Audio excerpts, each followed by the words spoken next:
है ना।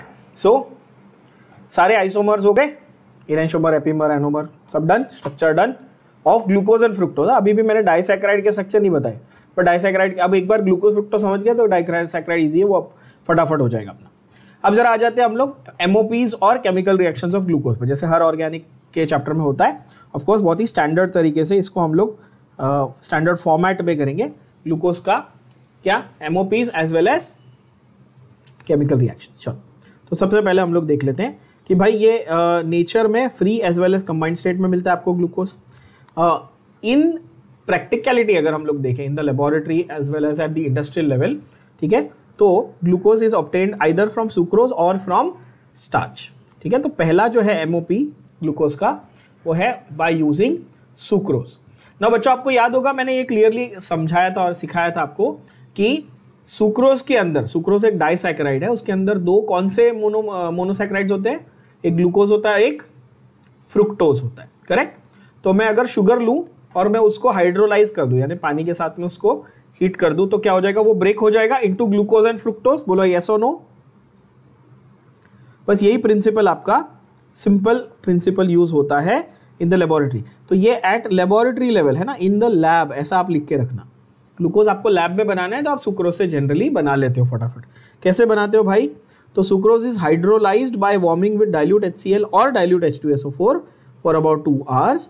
This hydrolysis converts the sucrose into a mixture of glucose and fructose. काफी simple. ये आपके बोर्ड एग्जाम्स में बहुत पॉपुलर शॉर्ट नोट है, बहुत ही पॉपुलर शॉर्ट नोट है, ठीक है। SAQ short answer question for 2 marks कि भाई explain the formation of glucose from sucrose. तो ये शॉर्ट नोट जब आपके बोर्ड्स में आता है तो आपको ऊपर की जो 3 लाइन है वो मैंने बताया वो लिखनी है, सिंपल है, राइट। हाइड्रोलाइसिस करना है एसिडिक में, हाइड्रोलाइसिस हम लोग किस में करते हैं, एसिडिक मीडियम में करते हैं, राइट। सिर्फ अल्काइल हैलाइड का हमने अल्कलाइन KOH में किया था, है ना, KOH एक्वस मीडियम में। बाकी हम लोग हमेशा क्या करते हैं, जनरली आप देखो हमने एस्टर का हाइड्रोलिसिस किया, फिशर एस्टरिफिकेशन का उल्टा, है ना। सारे हाइड्रोलिसिस हमने अभी तक हमेशा एसिडिक मीडियम में ही पढ़े, है ना बच्चों। अच्छा, नाउ ग्लूकोज फ्रुक्टोज बना, आपको क्या बनाना था, बोलो सर हमको तो ग्लूकोज चाहिए था, पर हमको फ्रुक्टोज ये मिल गया फ्री में, साथ में बाय प्रोडक्ट मिल गया, हमको नहीं चाहिए, तो हमको क्या करना पड़ेगा, ग्लूकोज फ्रुक्टोज को सेपरेट करना पड़ेगा। बोलो हाँ या ना। तो सेपरेशन के लिए आप क्या करोगे, आप डालोगे ethanol during the cooling phase. Glucose fructose के सेपरेशन के लिए we will add ethanol. Now this is a very important MCQ point, ये डायरेक्ट MCQ में कई बार आया हुआ है, ये आपके बोर्ड्स में ये 1 मार्क का जो सिंगल सेंटेंस आंसर नहीं होता उसमें भी आया हुआ है बहुत बार कि भाई व्हाई इज इथेनॉल एडेड और what is the role of ethanol during the preparation of glucose.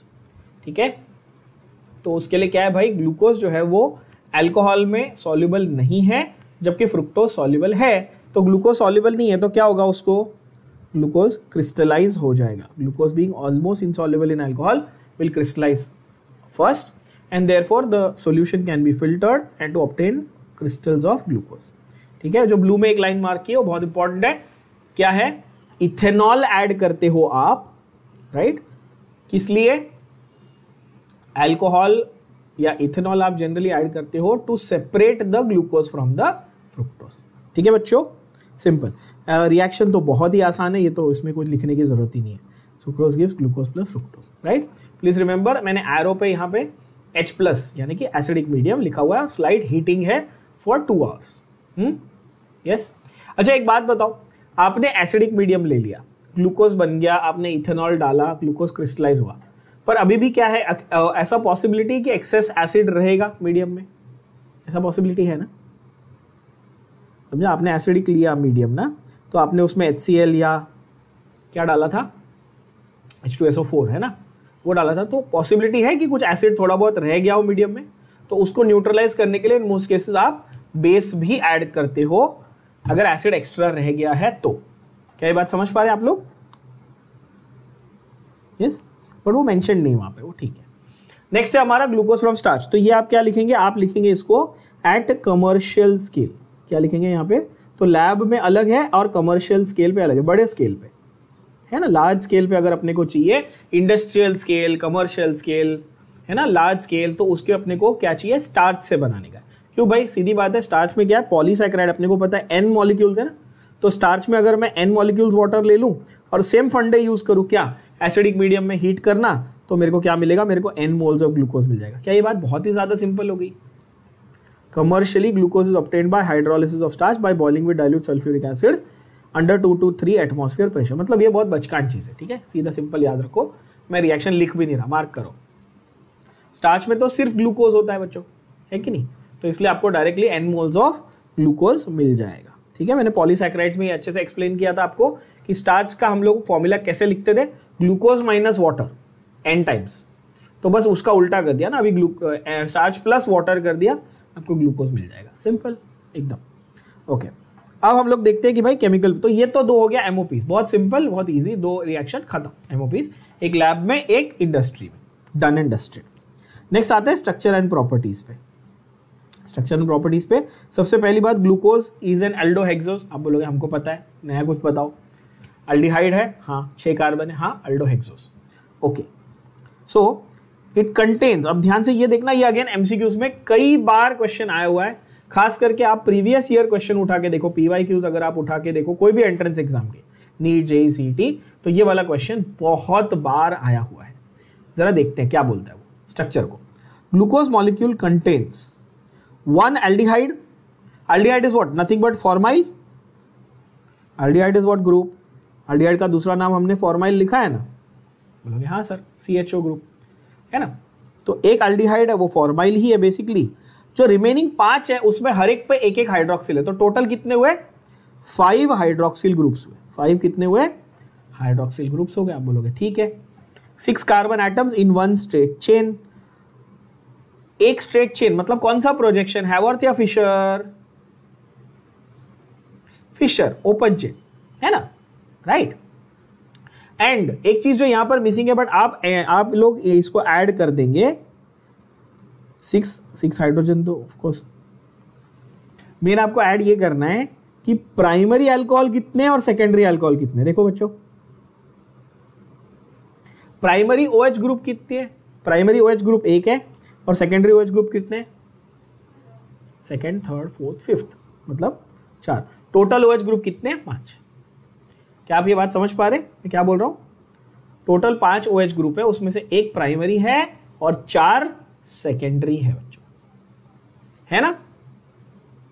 Okay, अब ये क्यों है, मैंने आपको अभी थोड़ी देर पहले ये मतलब इसके पहले जो अभी अपन ने सेशन कंप्लीट किया उसमें क्या बोला कि फिशर और हैवर्थ क्यों बनाया था अलग अलग, कि कुछ केमिकल प्रॉपर्टी स्ट्रेट चेन से पता चल रही थी, कुछ केमिकल प्रॉपर्टीज रिंग फॉर्म से पता चल रही थी। लाइट का एग्जांपल भी दिया था ना मैंने, जैसे आपको फिजिक्स में ये सिखाया जाता है कि फोटो इलेक्ट्रिक इफेक्ट हो रहा है तो लाइट को पार्टिकल मानो, और डिफ्यूजन डिफ्रैक्शन रिफ्रैक्शन हो रहा है तो लाइट को वेव मानो, ऐसा सिखाया ना आपको फिजिक्स में। तो वैसे ही यहाँ पे भी है कि कुछ प्रॉपर्टीज चेन फॉर्म से आती है, कुछ प्रॉपर्टीज रिंग फॉर्म से आती है। तो देखते हैं कि कौन सी प्रॉपर्टीज चेन फॉर्म से आ रही है। तो सबसे पहला और सिंपल चीज है भाई, मॉलिक्यूलर फॉर्मूला पता चला C6H12O6, कैसे, on the basis of its composition, कैसे जो उसका स्ट्रक्चर था उससे हमको पता चला मॉलिक्यूलर फॉर्मूला क्या है। अब बोलोगे ठीक है, 6 कार्बन स्ट्रेट चेन। अब बोलो वापस रिपीट, ओके, कैसे पता चला, दिस वॉज इन्फर्ड मतलब concluded from the following observation. मतलब इसका, अब ये क्वेश्चन एमसीक्यूज में कई बार आता है, आपको घुमा के कैसे पूछेगा वो, which of the following is a proof for straight chain structure of glucose. क्या ये समझ पा रहे हो आप? Which of the following reactions is a proof for straight chain structure और ओपन और असाइक्लिक और Fischer structure of glucose. So the answer is उसका रिएक्शन विद HI, ग्लूकोज का रिएक्शन विद क्या, HI। Now you all know this, I have taught you this in great detail कि HI बहुत ही अच्छा reducing agent है। HI क्या है, बहुत ही अच्छा। HI क्या करता है, मैंने ये शायद ये मैं 25,000 बार बोल चुका हूँ मेरे लेक्चर्स में कि हाइड्रोजन और आयोडीन छोटा बड़ा, बॉन्ड लेंथ बड़ी, बॉन्ड स्ट्रेंथ बहुत कम, डिसोसिएशन एनर्जी बहुत कम, जल्दी बॉन्ड ब्रेक होता है, H अच्छे से देता है, अच्छा एसिड है, अच्छा रिड्यूसिंग एजेंट है। शायद ये 25,000 बार बोल चुका हूं, राइट। तो ये अच्छा रिड्यूसिंग एजेंट है। ये क्या करेगा, ये ग्लूकोज को रिड्यूस करके क्या कर देगा, हाइड्रोकार्बन बना देगा। और हमें ये पता चला कि जब ग्लूकोज को आपने रिड्यूस किया तो हाइड्रोकार्बन कौन सा बना, N-हेक्सेन बना। आइसो नहीं बना, साइक्लोहेक्सेन नहीं बना, क्या बना, एन हेक्सेन बना। क्या इससे प्रूव हुआ कि स्ट्रेट चेन थी? कैसे प्रूव हुआ कि असाइक्लिक था? हाँ, इसीलिए ये ऑब्जर्वेशन से हमने ये इन्फरेंस निकाला। क्लियर है ना? तो इसलिए prolonged heating with HI gives an hexane, इससे पता चला कि भाई फिशर पोजीशन है, इससे पता चला ओपन चेन है, स्ट्रेट चेन है। ठीक है, मान लिया। तो ये भी काफी अच्छा इंपॉर्टेंट MCQ पॉइंट बन जाता है बच्चों, है ना? MCQ के लिए ये इंपॉर्टेंट पॉइंट बन जाता है। इसमें ये जो पॉइंट्स मैं लिखते जा रहा हूं ना, ये एक छोटे छोटे पॉइंट आपको एंट्रेंस में कई बार आए हुए। और बायोमोलिक्यूल सरप्राइजिंगली, चैप्टर एक्चुअली छोटा है, बोर्ड्स के हिसाब से देखें तो 3-4 मार्क, मतलब एक 3 मार्क का क्वेश्चन आ जाएगा और एक MCQ आ जाएगा, या एक 1 सेंटेंस आंसर, ऐसा कुछ।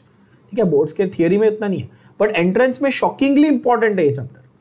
When you see your JEE paper, when you see your NEET paper, when you see your CET, all 3, okay, it's a very very important topic, because खास करके कार्बोहाइड्रेट्स में से एवरी ईयर आप देखोगे कि question आता ही है, गारंटीड है। इवन अभी जो JEE का जो लास्ट सेशन हुआ 4th अटेम्प्ट का, उसमें सारे सेशंस में बायोमोलिक्यूल्स के क्वेश्चन 100% थे। तो एग्जाम पॉइंट ऑफ व्यू से बहुत इंपॉर्टेंट है। अच्छा, नेक्स्ट है आपका, इसमें एक ही कार्बोनिल ग्रुप है। कितने कार्बोनिल ग्रुप है? मतलब एल्डिहाइड या कीटोन, जो भी, मतलब जो फंक्शनल ग्रुप है, कार्बोनिल ग्रुप है, वो एक ही है। क्यों? ये कैसे पता चला? This was inferred from the observation that glucose forms oxime by reaction with hydroxyl amine and cyanohydrin on reaction with hydrogen cyanide, right? अब ये जो दो रिएक्शन थे, एक्चुअली हम लोग एल्डिहाइड कीटोन चैप्टर में पढ़ने वाले, ठीक है, डिटेल में, बट इसको अभी मैं आपको ब्रीफ में समझा देता हूँ। ध्यान से देखना, बहुत इजी चीज है, बहुत इजी चीज है। आपके पास एक कार्बोनिल ग्रुप है, क्या है बच्चों? एक क्या है? कार्बोनिल ग्रुप है, आप मान लो। अच्छा, अगर यहाँ पे R और R होता तो ये कीटोन हो जाता, है ना? अगर R और R होता तो ये कीटोन हो जाता, अगर R और H है तो ये एल्डिहाइड है। तो मुझे इससे मतलब नहीं है, फोकस मेरा किस पे? कार्बोनिल पे। देख लेना, फोकस मेरा किस पे? कार्बोनिल पे। पहले तो ये क्लियर कर लो अपने दिमाग। बहुत सिंप्लीफाइड तरीका दे रहा हूं, एकदम इजीली समझ में आएगा। देखो क्या है मेरे पास, कार्बोनिल है, ओके, और उसको मैं इस तरह लिख रहा हूं। क्लियर हो गया? अच्छा, ये जो कार्बोनिल है, इसको पहले आप हाइड्रोक्सिल अमाइन, नाम से ही पता चल जाएगा किसके साथ रिएक्ट कर रहे हैं, हाइड्रोक्सिल अमाइन। तो आप बोलेंगे अच्छा हाइड्रोक्सिल अमाइन मतलब NH2, अमाइन मतलब NH2, हाइड्रोक्सिल मतलब OH, ये बन गया NH2OH, हाइड्रोक्सिल अमाइन। रट्टा नहीं मारना है, समझना है, बहुत इजी नाम है, hydroxyl amine OH NH2, agreed, simple. दूसरा, इसको आप हाइड्रोजन साइनाइड के साथ, किसके साथ, हाइड्रोजन साइनाइड के साथ रिएक्ट कर रहे हो। देखो चेक करो क्या बोल रहा है वो। अब फिर से देखो, पहला आपने उसको रिएक्शन किसके साथ किया, हाइड्रोक्सिल अमाइन के साथ किया, दूसरा आपने उसका रिएक्शन किसके साथ करके चेक किया, हाइड्रोजन साइनाइड के साथ चेक किया, ठीक है ना? हाँ, ऐसा है। अच्छा, अब क्या होता है देखो, ध्यान से देखना, दोनों का रिएक्शन मैकेनिज्म अलग अलग है। यहां पर क्या होगा, ये H2O निकल जाएगा। जब वो हाइड्रोक्सिल अमाइन के साथ रिएक्ट कर रहा है तो क्या होगा बच्चों, H2O आपका निकल जाएगा। तो क्या बनने वाला है बताओ? तो बोलोगे सर ऐसा कुछ स्ट्रक्चर बनेगा ना, C double bond NOH, agreed. H2O हटा दिया, नाइट्रोजन को डबल बॉन्ड से जोड़ दिया, सिंपल, एकदम इजी। और यहां पर क्या हो रहा है, HCN के साथ में जब ये रिएक्ट हो रहा है तो ये हाइड्रोजन इसको अटैक करेगा, क्योंकि HCN एसिड है ना, H+ CN-, तो भूखा नंगा हाइड्रोजन, फिर वही घूम जो मैं आपको हजारों बार बता चुका हूँ, गरीब हाइड्रोजन भूखा नंगा आएगा ऑक्सीजन के पास, बोलेगा भाई यू नो मेरे को बॉन्ड दे दो, तो ऑक्सीजन अपना लोन पेयर देगा, फिर ऑक्सीजन यहाँ से बॉन्ड पेयर ले लेगा, right, all those things will happen. तो क्या होगा, कार्बन कार्बन O और H, लेकिन अब इस कार्बन को कमी पड़ रही है तो वो क्या बोलेगा, साइनाइड लगा दो, है ना, ये वाला साइनाइड, है ना। सिंपल तरीका क्या है, मैं आपको हमेशा जैसे सिखाता हूँ, आप ऐसे सीख लो, क्या, पाई बॉन्ड को तोड़ो, आजू बाजू H और CN को जोड़ो, इजी, यही हो रहा है ना, राइट, टेक्निकली तो यही हो रहा है। तो आप ऐसा देखेंगे कि अच्छा क्या बन रहा है भाई, तो इसमें बन रहा है COH और CN, है ना, इस तरह से। तो ये जो कंपाउंड बना बच्चों, इसको हम लोग बोलते हैं ऑक्साइम। क्या बोलते हैं, ऑक्साइम। ये क्या था, हाइड्रोक्सिल अमाइन। तो जब भी कार्बोनिल कंपाउंड्स हाइड्रोक्सिल अमाइन के साथ रिएक्ट करते हैं तो जो प्रोडक्ट बनता है इसको ऑक्साइम बोलते हैं। अब आप बोलोगे सर हमको कैसे पता चलेगा ऑक्साइम, तो भाई C डबल बॉन्ड NOH, ये जो है ना C डबल बॉन्ड NOH, ये ग्रुप क्या है, ऑक्साइम ग्रुप है। C डबल बॉन्ड NOH क्या है, ऑक्साइम ग्रुप है। और COH और साइनाइड ये साथ में, ये ग्रुप कौन सा है, ये साइनोहाइड्रिन ग्रुप है। क्या है बच्चों, ये देखो क्या है इसका नाम, साइनो, देखो ना नाम से ही पता चल रहा है, साइनाइड है, हाँ साइनो, और हाइड्रोक्सिल है, यस, तो हाइड्रिन, तो साइनोहाइड्रिन ग्रुप है ना बच्चों। तो वो ये बोल रहा है कि कार्बोनिल है, ये हम गारंटी के साथ कैसे बोल सकते हैं, हम ये गारंटी के साथ इसलिए बोल सकते हैं कि ग्लूकोज ऑक्साइम वाला रिएक्शन भी दे रहा है और साइनोहाइड्रिन वाला रिएक्शन भी दे रहा है। अब देखो ये उन्होंने ग्लूकोज को शॉर्ट में बनाया है, कैसे शॉर्ट में बनाया, क्या यहाँ पर CHOH 4 बार लिखा, उन्होंने साइड नहीं बताई आपको, कंडेंस फॉर्मूला बताया है ना, राइट लेफ्ट नहीं बताया, बट अब आपको पता ही है ना वो कैसे बनाना है, तो ठीक है हमने काफी डिटेल में देख लिया। वो अभी सिंप्लीफाई ये करके बता रहा है आपको कि NH2OH, अब आप आइडेंटिफाई कर पाओगे, अच्छा हाँ NH2OH क्या था, हाइड्रोक्सिल अमाइन था, मैंने बता दिया। और ये क्या बना रहा है देखो, C डबल बॉन्ड NOH, क्या ये समझ में आ रही बात, देखो देखो C डबल बॉन्ड NOH है ना, काफी क्लैरिटी। और यही हाइड्रोजन साइनाइड के साथ वो क्या बना रहा है देखो, COHCN, देखो COH और CN है ना बच्चों। और इसको इन्होंने क्या बोला, देखो इन्होंने बोला ग्लूकोज का साइनोहाइड्रिन और इसको बोला ऑक्साइम। अगर मैं एक्चुअल नाम लिखने जाऊं तो can I call this glucoxime, glucose का ऑक्साइम, ग्लूकोक्साइम, और इसको can I call glucose cyanohydrin, yes. काफी क्लैरिटी के साथ समझ में आ गया होगा सब बच्चों को। जिनको चाहिए कि मैं पूरा रिएक्शन लिखूं तो मैं पूरा रिएक्शन भी लिख दूंगा आपके लिए, कोई टेंशन नहीं। अच्छा नेक्स्ट है हमारा कार्बोनिल ग्रुप जो है वो अल्डिहाइड। अच्छा ये तो प्रूव हुआ कि कार्बोनिल ग्रुप है, मैंने आपको बताया ना, ये यहां पे तो ये भी हो सकता था, क्यों नहीं, ये तो RR भी होता तो क्या फर्क पड़ता, रिएक्शन तो सेम होने वाला था। तो देखो कितना सही था कि उन्होंने एक एक स्टेप बाय स्टेप प्रूव करके बताया। पहले बोला अच्छा 6 कार्बन है, आपने बोला ओके, फिर बोला वो 6 कार्बन स्ट्रेट लाइन में, बोला ओके, फिर उसमें ग्रुप कौन सा है, कार्बोनिल फैमिली का है, यानी कि अल्डिहाइड और कीटोन दोनों भी हो सकता था। कैसे प्रूव किया, हाइड्रोक्सिल अमाइन और हाइड्रोजन साइनाइड के रिएक्शन से। अब वो बोल रहा है नहीं स्पेसिफिकली कौन सा है, अल्डिहाइड है, हमको कैसे पता चला, लेट्स सी। हमने क्या किया, हमने ग्लूकोज का ऑक्सीडेशन करके देखा।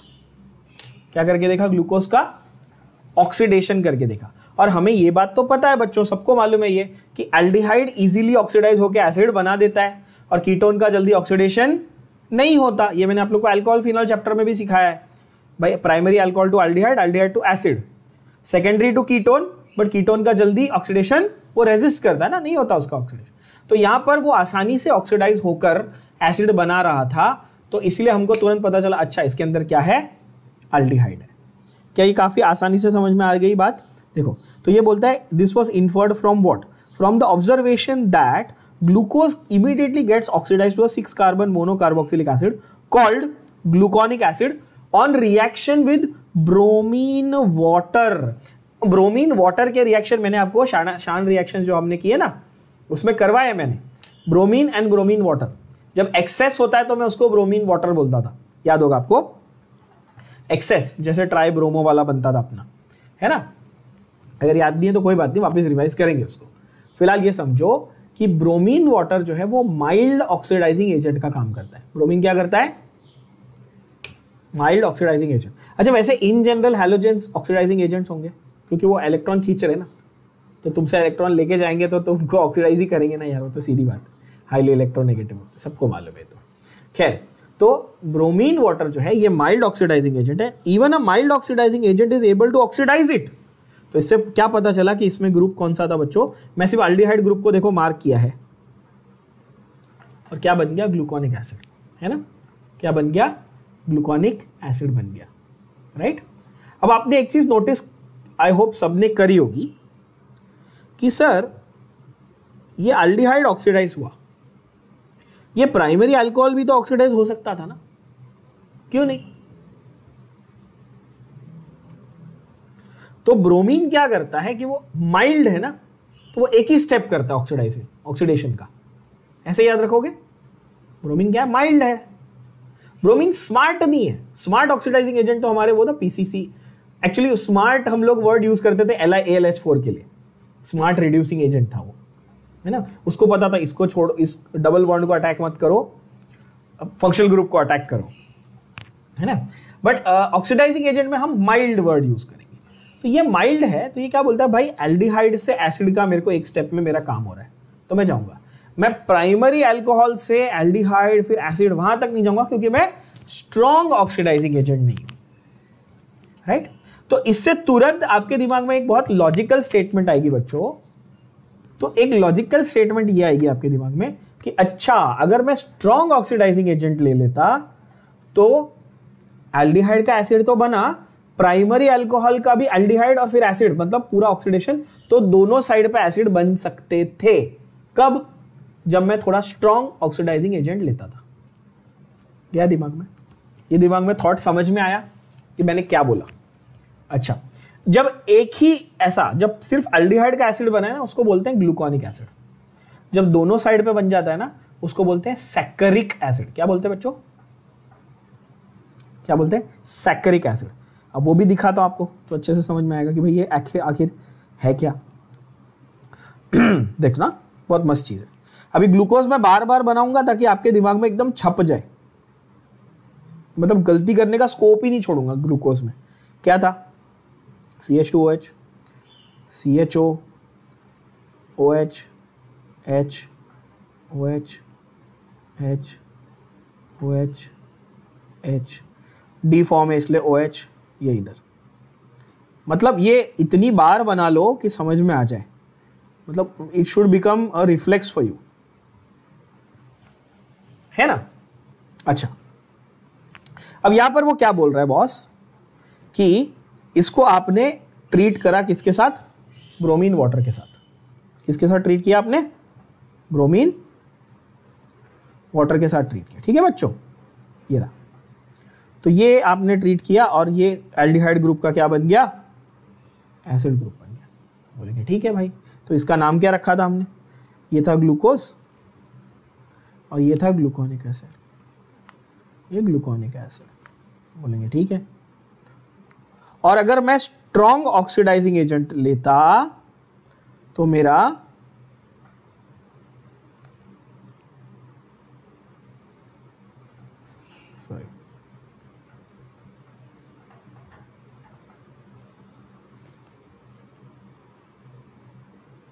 अगर मैं स्ट्रॉन्ग ऑक्सीडाइजिंग एजेंट लेता बच्चों, तो जो है मेरा दोनों ग्रुप्स क्या हो जाता? कन्वर्ट हो जाता। अब दोनों कौन सा? दोनों, एक प्राइमरी अल्कोहल वाला भी और एक ये वाला। और इसको हम क्या बोलते हैं? इसको हम सैकरिक एसिड बोलते हैं।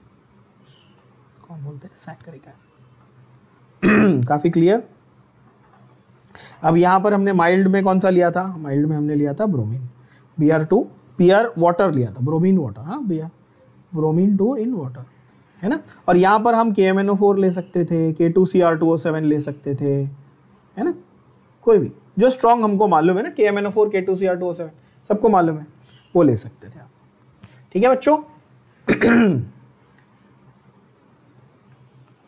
This I want everybody to write and practice.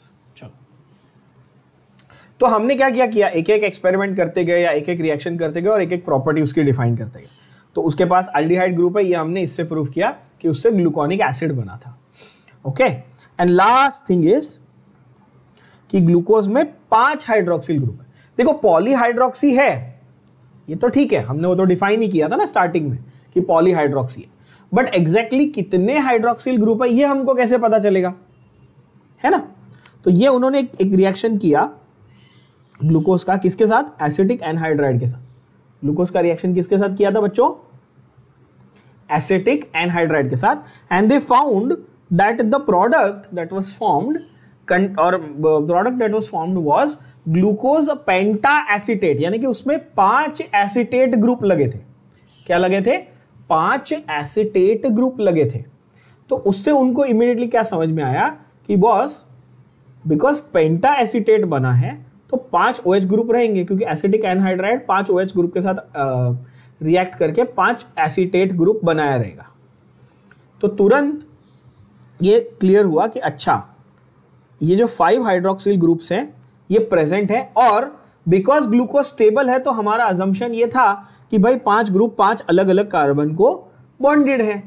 ये तो ऑब्वियस अजम्पशन है ना बच्चों। मैं आपको बताया कि कभी भी पूरी केमिस्ट्री में आपको कभी भी एक ही कार्बन पे 2 OH ग्रुप नहीं देखने मिलेंगे। जैसे अगर गलती से एक कार्बन पे 2 OH आ गए तो क्या होगा, तुरंत वाटर मॉलिक्यूल निकाल दोगे आप, है ना। तो ग्लूकोज अपने आप में एक स्टेबल मॉलिक्यूल है, हमें पता है। ये इससे हमने ये दिमाग लगा लिया कि भाई जो 5 OH ग्रुप है वो 5 अलग अलग कार्बन पे होंगे, ये तो सवाल ही नहीं है ना। इसका भी एक एग्जांपल दिया हुआ है, देखो इन्होंने रिएक्शन का बहुत अच्छे से। ग्लूकोज दिया है, एसिटिक एनहाइड्राइड दिया है और 5 बार एसीटेट ग्रुप लगाया। अब OH हटा के क्या किया, 5 बार एसीटेट ग्रुप लगा दिया। 4 और फिर लास्ट में एक है ना, 4 + 1 ऐसा है, तो 5 क्या लगा दिए, एसीटेट ग्रुप लगा दिए। इससे क्या पता चला, 5 हाइड्रोक्सिल ग्रुप है। क्लियर यहां तक। And one more property that was the primary. ये मैंने शुरू में ही लिखवाया ना कि भाई प्राइमरी अल्कोहल ग्रुप है एक। कैसे पता, तो सैक्रिक एसिड बना था ना, अभी बनाया था सैक्रिक एसिड। तो सैक्रिक एसिड जो है वो इस ऑब्जर्वेशन से, उससे ये ऑब्जर्वेशन हमारा निकल के आया कि भाई अगर हम लोग नाइट्रिक एसिड में डाल देंगे ग्लूकोज को, किस में डाल देंगे, नाइट्रिक एसिड भी अच्छा ऑक्सीडाइजिंग एजेंट है by the way, of course nitric acid भी अच्छा ऑक्सीडाइजिंग एजेंट है। तो अगर नाइट्रिक एसिड के साथ आप इसको ऑक्सीडाइज करते हो ग्लूकोज को, तो क्या होता है बच्चों, सैक्रिक एसिड बनता है।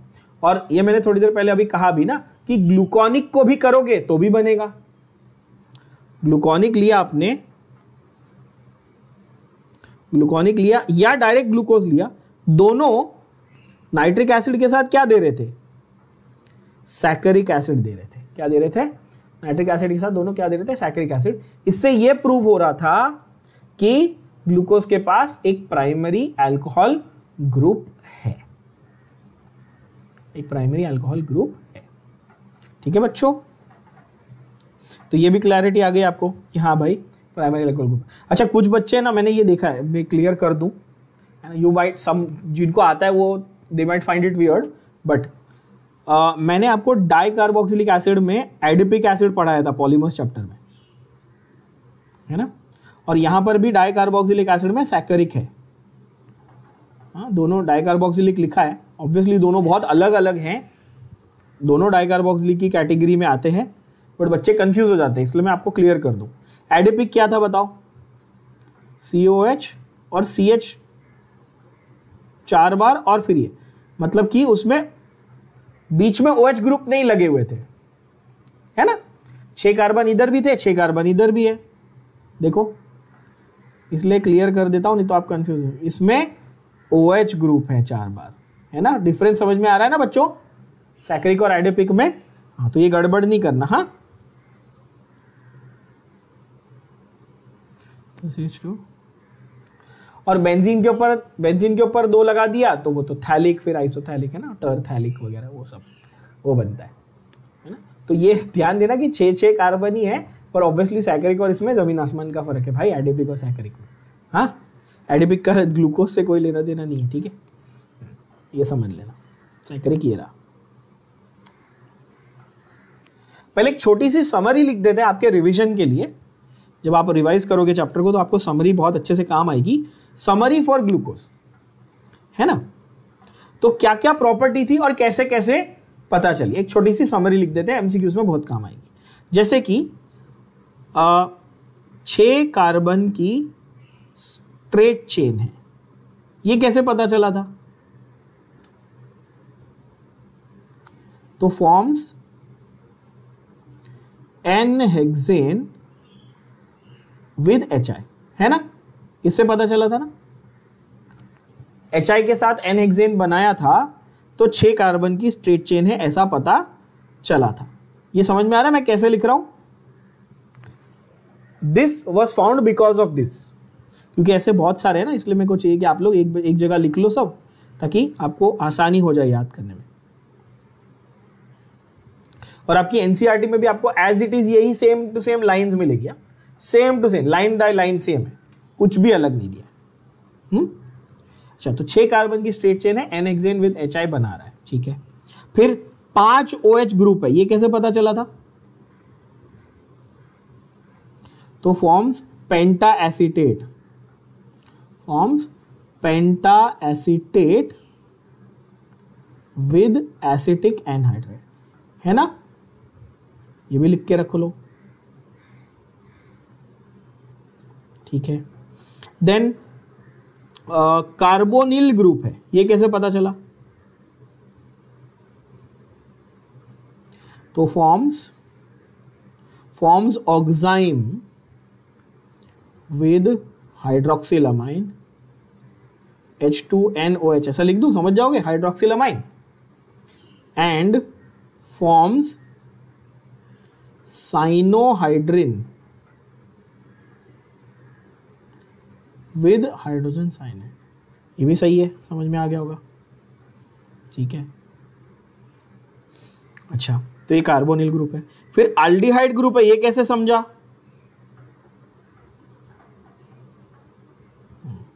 तो ऑक्सीडाइज्ड टू क्या,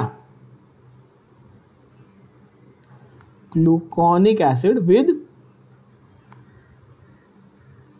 यस, विद ब्रोमीन वाटर, है ना, with bromine water. Bromine water को मैं लिख देता हूं माइल्ड ऑक्सीडाइजिंग, है ना, माइल्ड, है ना, ओके। फिर प्राइमरी अल्कोहल ग्रुप है, उसमें क्या है, primary alcohol group, primary alcohol group यानी कि CH2OH प्रेजेंट है, तो इसके लिए अपने पास ऐसा लिखे ऑक्सीडाइज्ड टू, सिंपल भाषा में ऐसे लिख दें, oxidised to saccharic acid by HNO3, easy simple, है ना, यहाँ पे विद की जगह मैं बाय लिख देता हूँ। अब ये काफी क्लियरली समझ में आ गया होगा, पूरी समरी समझ में आई होगी। अच्छा, 6 कार्बन की चेन ऐसे बताई, 5 OH ग्रुप ऐसे बताए, कार्बोनिल कंपाउंड ऐसे बताया, एल्डिहाइड ग्रुप ऐसे बताया, प्राइमरी अल्कोहल ग्रुप ऐसे बताया। अब एक छोटी सी हेडिंग डाल देते हैं अपन, summary of structure of glucose का, ये तो क्या स्ट्रक्चर था और कैसे प्रूव हुआ, ठीक है, ओके। तो यहां तक हमारा पूरा क्लैरिटी आ गया। अभी ऑप्टिकल आइसोमरिज्म एक्चुअली आपको मैं सिखा चुका, स्ट्रक्चर सिखाते वक्त ही, तो फटाफट मार्किंग करके कंप्लीट करते हैं। क्या ग्लूकोज में ऑप्टिकल आइसोमेरिज्म दिखेगा, सबसे पहला सवाल, will it show optical isomerism, yes, why, because it contains chiral carbons, yes, तो glucose contains 4 chiral carbon, 4 chiral carbon किसमें, फिशर प्रोजेक्शन, है ना, तो n = 4।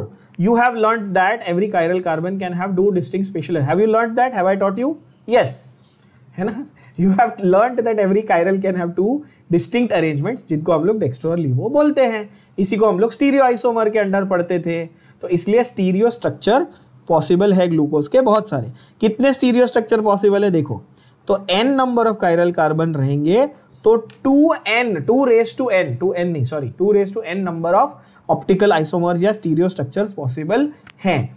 सो देयरफॉर अगर मेरे पास एल्डोहेक्सोज है, तो क्या मैं बोल सकता हूं ग्लूकोज, मैनोज, गैलेक्टोज सबके लिए ये एप्लीकेबल है, ऑफ कोर्स, है ना, any aldohexose will have 4 chiral carbons, therefore they will have 16 optical isomers. इस चीज को आप प्लीज मार्क करके रखेंगे बच्चों प्रॉपरली, अच्छे से, ये डायरेक्ट एमसीक्यू का क्वेश्चन है, ये ऑलरेडी बता चुका हूं।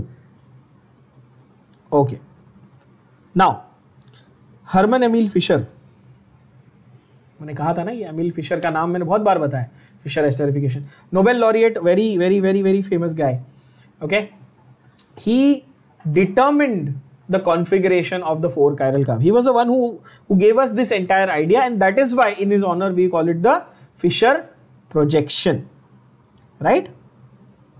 He determined the configuration of the 4 chiral carbons, that is C2, 3, 4 and 5 in glucose. उन्होंने बताया कि ग्लूकोज में हर एक पोजीशन पे जो कायरल कार्बन है वो कैसा है, डेक्स्ट्रो है, लीवो है, डेक्स्ट्रो है, लीवो है, डेक्स्ट्रो है, लीवो, और उनको ये रियलाइज हो कि हर पोजीशन पे अलग अलग पॉसिबिलिटी है ना, और इसीलिए हमें कैपिटल डी और कैपिटल एल की जरूरत पड़ी। क्या आप ये सोच पा रहे हैं, बिकॉज बहुत ज्यादा पॉसिबिलिटीज बन रही थी, तो फिक्स स्ट्रक्चर कैसे कोई बनाएगा, तो इसीलिए हमने बोला अच्छा नहीं भाई, हम लास्ट कायरल को पकड़ लेंगे और हम उसके बेसिस पे स्ट्रक्चर को बनाएंगे, है ना।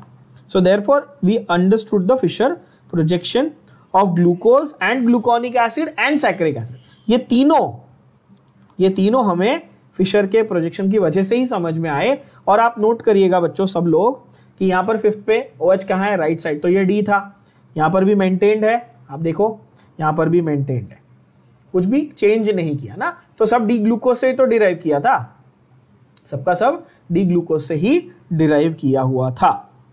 Okay, now this next paragraph is an important paragraph from with respect to or from the point of view of understanding optical activity। जरा ध्यान से समझना क्या बोलता है इसमें, बहुत इंपॉर्टेंट एक एक छोटे छोटे इंफॉर्मेशन आपको मिलेंगे। देखो, ग्लूकोज इज ऑप्टिकली एक्टिव, आप बोलोगे हाँ। ग्लूकोज का स्पेसिफिक रोटेशन, ठीक है, ग्लूकोज का स्पेसिफिक रोटेशन, और द स्पेसिफिक रोटेशन का क्या बोलते हैं, एक सिंबल होता है अल्फा 20d, ठीक है, I am not going into that वो सिंबल क्या है क्यों है, जस्ट रिमेंबर स्पेसिफिक रोटेशन, ठीक है। What is specific rotation? It is the value of the angle that you find in the polarimeter reading. Polarimeter पे आपको रीडिंग मिलती है कि लाइट को डिफ्लेक्ट किया था, लाइट का पूरा जो प्लेन है उसको चेंज किया था, राइट को या लेफ्ट को। राइट को लेके गया तो पॉजिटिव रीडिंग मिलती थी, लेफ्ट को लेके गया तो नेगेटिव रीडिंग मिलती थी। ये किया था हमने, जिसको हम डेक्स्ट्रो और लीवो बोलते थे रिस्पेक्टिवली, है ना। अच्छा, तो ग्लूकोज की स्पेसिफिक रोटेशन कितनी है बच्चों, ये वैल्यू याद कर लो। ये वैल्यू कितनी है ग्लूकोज की specific rotation? Plus 52.7 degree Celsius बोलने वाला था, सॉरी, डिग्री, प्लस 52.7 डिग्री। यानी कि इसका मतलब क्या समझे आप, इसका आप क्या मतलब समझे? इसका मतलब ये है बच्चों कि जब आप ग्लूकोज का एक सॉल्यूशन बनाओगे, उसको पोलैरिमीटर में डालोगे, तो वो लाइट को 52.7 डिग्रीज राइट साइड पे ऐसा प्लेन को रोटेट करेगा। ये उसका मतलब था, प्लस साइन से पता चला राइट को जा रहा है। अच्छा, डेक्स्ट्रो है, राइट को जा रहा है, मतलब क्या है, डेक्स्ट्रो है, इसीलिए प्लस साइन है, इसीलिए प्लस साइन है, और इसीलिए ग्लूकोज के डेक्स्ट्रो रोटेटरी फॉर्म को हम डेक्स्ट्रो ग्लूकोज बोलने की जगह क्या बोलते हैं, डेक्स्ट्रोज बोलते हैं। क्या बोलते हैं? डेक्स्ट्रोज। हम डी ग्लूकोज भी बोल सकते थे ना, of course, small D glucose भी बोल सकते थे, या प्लस ग्लूकोज भी बोल सकते थे, हम उसको डेक्स्ट्रोज बोलते हैं। अब आप में से कोई अगर कोई ऑब्जर्वेंट बच्चा होगा, आपने कभी देखा होगा कि कोई अगर हॉस्पिटल में एडमिट है, उसको ग्लूकोज चढ़ाते हैं, देखा ना, ऊपर एक टांगा होता है और उस पर ऐसा नीडल, यहाँ पे वेन है ना, बहुत पॉपुलर है अपने इंडिया में, कुछ भी और ग्लूकोज चढ़ा दो, है ना। तो वो जो बॉटल होती है ना ग्लूकोज की, प्लास्टिक की, उसके ऊपर क्या लिखा होता है, कभी पढ़ा है? अगली बार कभी ध्यान देना, कभी पढ़ने का मौका मिला है, ध्यान देना, उस पर डेक्स्ट्रोज लिखा होता है, उस पर ग्लूकोज नहीं लिखा होता, उस पर बाकायदा क्या लिखा होता है, डेक्स्ट्रोज लिखा होता है। कभी ऑब्जर्व करना, प्रैक्टिकल एप्लीकेशंस बता रहा हूं बच्चों, ठीक है। तो वो डेक्स्ट्रोज क्या है, बेसिकली वही है ना, ग्लूकोज का D form. Natural sugars D form के होते हैं ज्यादा करके, ठीक है ना। ओके, तो डेक्स्ट्रोज आपका वो इसलिए बॉडी में चढ़ाया जाता है, because your body accepts dextro rotatory form of glucose and absorbs it easily, ठीक है। तो ये एक बायोलॉजी का भी एक फंडा आप याद कर सकते हो ऐसे। ओके, तो प्लस बोल सकते थे, स्मॉल डी बोल सकते थे, डेक्स्ट्रोज बोल सकते थे, यहां तक क्लियर हुआ। तो कैपिटल डी क्यों आया भाई? तो capital D indicates the configuration rather than optical rotation. क्या ये बात मैंने काफी क्लैरिटी के साथ आप लोगों को सिखा दी है? कैपिटल डी क्या डिनोट करता है? कॉन्फिगरेशन डिनोट करता है रादर देन ऑप्टिकल रोटेशन, ठीक है। तो कैपिटल डी एब्सोल्यूट कॉन्फिगरेशन है, ये चीजें इनफैक्ट मैंने आपको लिखवा भी दी है ना। और डी और एल कैसे जज करते हैं ये तो ऑलरेडी आपको पता ही है, सब लोगों को आता है। द प्रीफिक्स डी और L means configuration, means what? Configuration, right. एक एग्जांपल लेते हैं, जैसे ग्लिसरॉल्डिहाइड, सबसे सिंपल कार्बोहाइड्रेट ग्लिसरॉल्डिहाइड था। हमने अल्डो ट्रायोज में सबसे सिंपल क्या लिखा था बच्चों, याद करो, ग्लिसरॉल्डिहाइड लिखा था ना, ग्लिसरॉल्डिहाइड, है ना। जैसे ये हर एक एग्जांपल को मैं हाईलाइट कर देता हूँ ताकि आपको दिख जाए अच्छे से, मैंने एग्जांपल्स लिख दिए ना। तो ग्लिसरॉल्डिहाइड मैंने लिखा था, ये सबसे सिंपल अल्डो ट्रायोज में आ गया, तो सबसे सिंपल कार्ब हो गया। तो ये जो ग्लिसरॉल्डिहाइड, इसका फॉर्मूला क्या था? तो ये बहुत इजी है भाई, मैंने आपको बताया 3 कार्बन है, देखो 1, 2 और 3, ठीक है। अल्डो है तो मतलब अल्डोज है तो CHO ग्रुप तो होगा ही, फिर HOH ऑल्टरनेट, अब एक ही कार्बन ऑल्टरनेट क्या करेंगे, तंबूरा और लास्ट में क्या है, प्राइमरी अल्कोहल, लास्ट वाला तो प्राइमरी अल्कोहल ही होता है। तो एक ही कार्बन है, वही पहला वही आखिरी वही कायरल, सब कुछ वही है कि नहीं। उसमें क्या है देखो, OH राइट साइड पे तो क्या लिखा D, OH लेफ्ट साइड पे तो क्या लिखा L, एकदम आसान। तो ग्लिसरॉल्डिहाइड से आप सबसे सिंपल तरीके से D और L को समझने की शुरुआत करते हैं बच्चों। और ये D और L क्या है, ये आपस में एक दूसरे के इनैंशियोमर है ना। तो ग्लिसरॉल्डिहाइड में एक ही कायरल कार्बन है, वही है सेकंड नंबर वाला। Okay, it is represented by 2, तो इनैंशियोमर्स ऑफ ग्लिसरॉल्डिहाइड।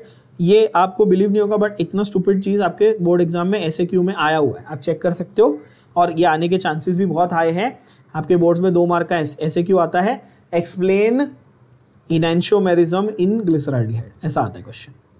ठीक है, तो आपको ये स्ट्रक्चर बनाने हैं दोनों और एक्सप्लेन करना है कि अच्छा एक D है और एक L है, बस इतना। ठीक है, नाउ तो इसको हम लोग सिंबल D बोलते हैं, इसको सिंबल L बोलते हैं, राइट, इस तरह से। Now this is system of relative configuration. अब बोलोगे सर आपने तो एब्सोल्यूट कॉन्फ़िगरेशन बोला था, यहाँ पे रिलेटिव कॉन्फ़िगरेशन क्यों आ रहा है ना। तो यहाँ पे रिलेटिव कॉन्फ़िगरेशन वर्ड क्यों बोल रहे हैं, क्या समझाने की कोशिश करें, देखो ध्यान से। ठीक है, अब देखो यार ग्लिसरॉल्डिहाइड में कैसा है ना कि एक ही कार्बन है, वही D और L भी डिसाइड कर रहा है और वही कार्बन डेक्स्ट्रोलीवो भी डिसाइड करेगा ना, कोई वेरिएशन तो पॉसिबल नहीं था, सही बोल रहा हूं। तो यहां पर ग्लिसरॉल्डिहाइड में ऐसा गारंटी है क्या कि D means plus and L means minus, है ना, क्योंकि एक ही तो कायरल कार्बन है। हाँ, और 2 ही ऑप्टिकल आइसोमर बनेंगे, या तो DL बोल लो या तो प्लस माइनस बोल लो, एक ही बात। स्मॉल d स्मॉल l भी बोल सकते थे, कैपिटल D कैपिटल L भी बोल सकते थे, है ना। तो इसलिए ये इन दिस केस कैसा था कि ये रिलेटिव कॉन्फ़िगरेशन इन्होंने वर्ड क्यों यूज किया कि जितने भी कंपाउंड्स जो L ग्लिसरॉल्डिहाइड से रिलेटेड है, स्टेटमेंट को समझो क्या बोल रहा हूं, जो the compounds which are correlated to L glyceraldehyde are called L configuration compounds। मतलब कि आगे आपको जितने भी बायोमोलिक्यूल्स या कार्बोहाइड्रेट्स दिए जाएंगे उनको आपको कंपेयर किससे करना है, इस ग्लिसरॉल्डिहाइड के, क्योंकि ये सबसे सिंपल है ना, सबसे पहला है ना, तो इससे कंपेयर कर करके आपको लिखना है। इसलिए उन्होंने वर्ड यूज किया रिलेटिव समझते हो ना, कंपेयर करके लिखना, राइट। तो अगर मैं आपको बोलूं कि अच्छा ये ग्लूकोज है, इसके बारे में बताओ, तो ये उसकी एब्सोल्यूट कॉन्फ़िगरेशन, समझ पा रहे हो आप, है कि नहीं, ये उसकी अपनी कॉन्फ़िगरेशन। पर उसको जब रिलेशन, मतलब उसको जब कंपेयर करके मैं ग्लिसरॉल्डिहाइड के साथ लिख रहा हूं, तो वो उसकी रिलेटिव कॉन्फ़िगरेशन। तो ग्लिसरॉल्डिहाइड के रिलेशन में लिखी जाती है, इसलिए उसको हम लोग रिलेटिव बोलते हैं। ठीक है, कोई बहुत रेलेवेंट चीज नहीं है, दैट इज फाइन, ठीक है, बहुत बड़ी चीज नहीं है। और जो कोरिलेटेड है किसके साथ, D के साथ, उसको क्या बोलेंगे, जो D ग्लिसरॉल्डिहाइड से कोरिलेटेड है उसको D कॉन्फ़िगरेशन बोलेंगे, है कि नहीं। ओके, ये भी मैं आपको बहुत बार बता चुका हूं, एक बार मार्क कर लेंगे सब बच्चों कि ऑप्टिकल रोटेशन कैसा है, एक्सपेरिमेंटली मेजरेबल होता है। ऑप्टिकल रोटेशन हम देख के नहीं बता सकते, है कि नहीं, लेकिन कॉन्फ़िगरेशन हम देखकर बता सकते हैं। और ये कैसे पता चला था हमें, एक्सरे क्रिस्टलोग्राफी स्टडीज की गई थी ऑफ सोडियम रुबिडियम टार्टारेट। टार्टारेट एक सॉल्ट होता है, मैंने आप लोगों को रोशेल सॉल्ट के बारे में बताया भी है ना, डबल सॉल्ट होता है एक, वैसे ही उसमें सोडियम पोटेशियम टार्टारेट होता है फेलिंग्स रिएजेंट में। यहाँ पे सोडियम रुबिडियम टार्टारेट है हमारे पास, इसके एक्सरे क्रिस्टलोग्राफिक स्टडीज किए गए थे। तो यहाँ से पता चला था कि पहली बार कि कॉन्फ़िगरेशन कैसे बनता है, टार्टारिक एसिड का जब स्टडी किया गया था तब। तो ये MCQ पॉइंट है आपका कि भाई पहला जो सब्सटेंस था जिसमें फर्स्ट टाइम दुनिया में कॉन्फ़िगरेशन की स्टडी हुई थी, वो कौन सा सब्सटेंस था, वो टार्टारिक एसिड का डेरिवेटिव था, कौन सा, सोडियम रुबिडियम टार्टारेट। ठीक है बच्चों, ये लिख के रखना MCQ के लिए, एंट्रेंस के लिए क्वेश्चन है, मार्क करके रखो। Okay, now we come to the idea कि भाई ग्लूकोज को रिंग स्ट्रक्चर की जरूरत क्यों थी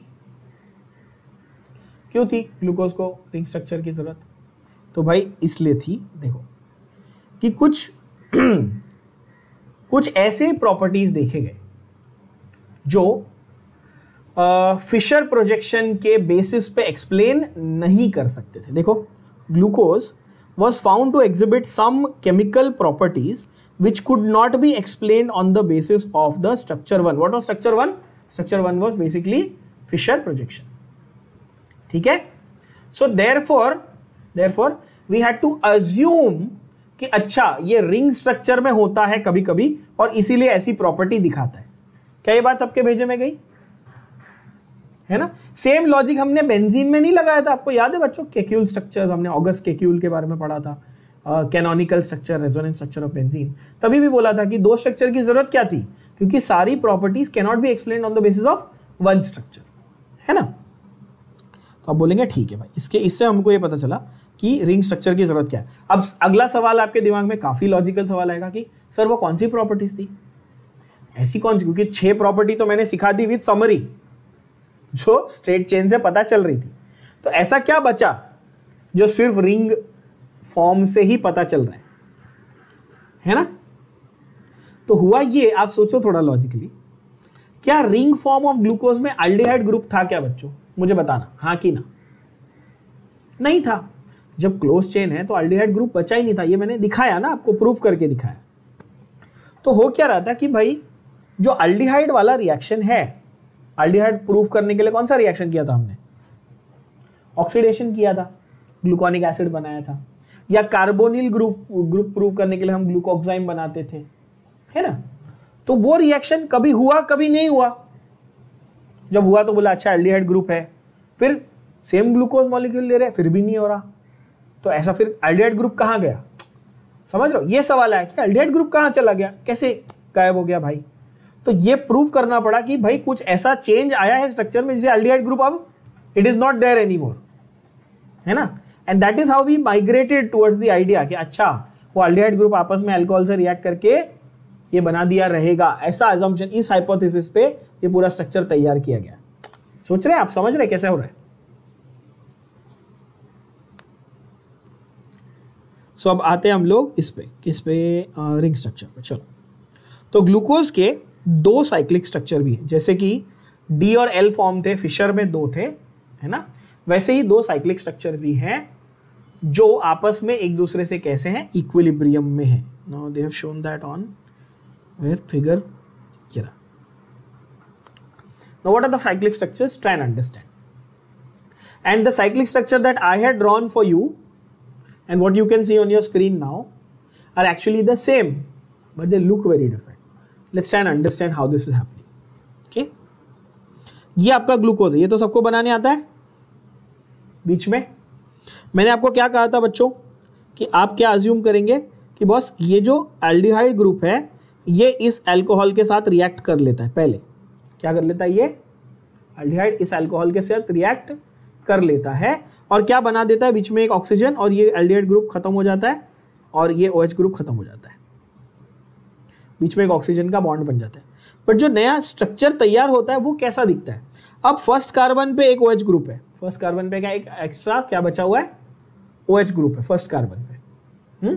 देख लो, तो C1 और C5 के बीच में ऑक्सीजन का बॉन्ड है।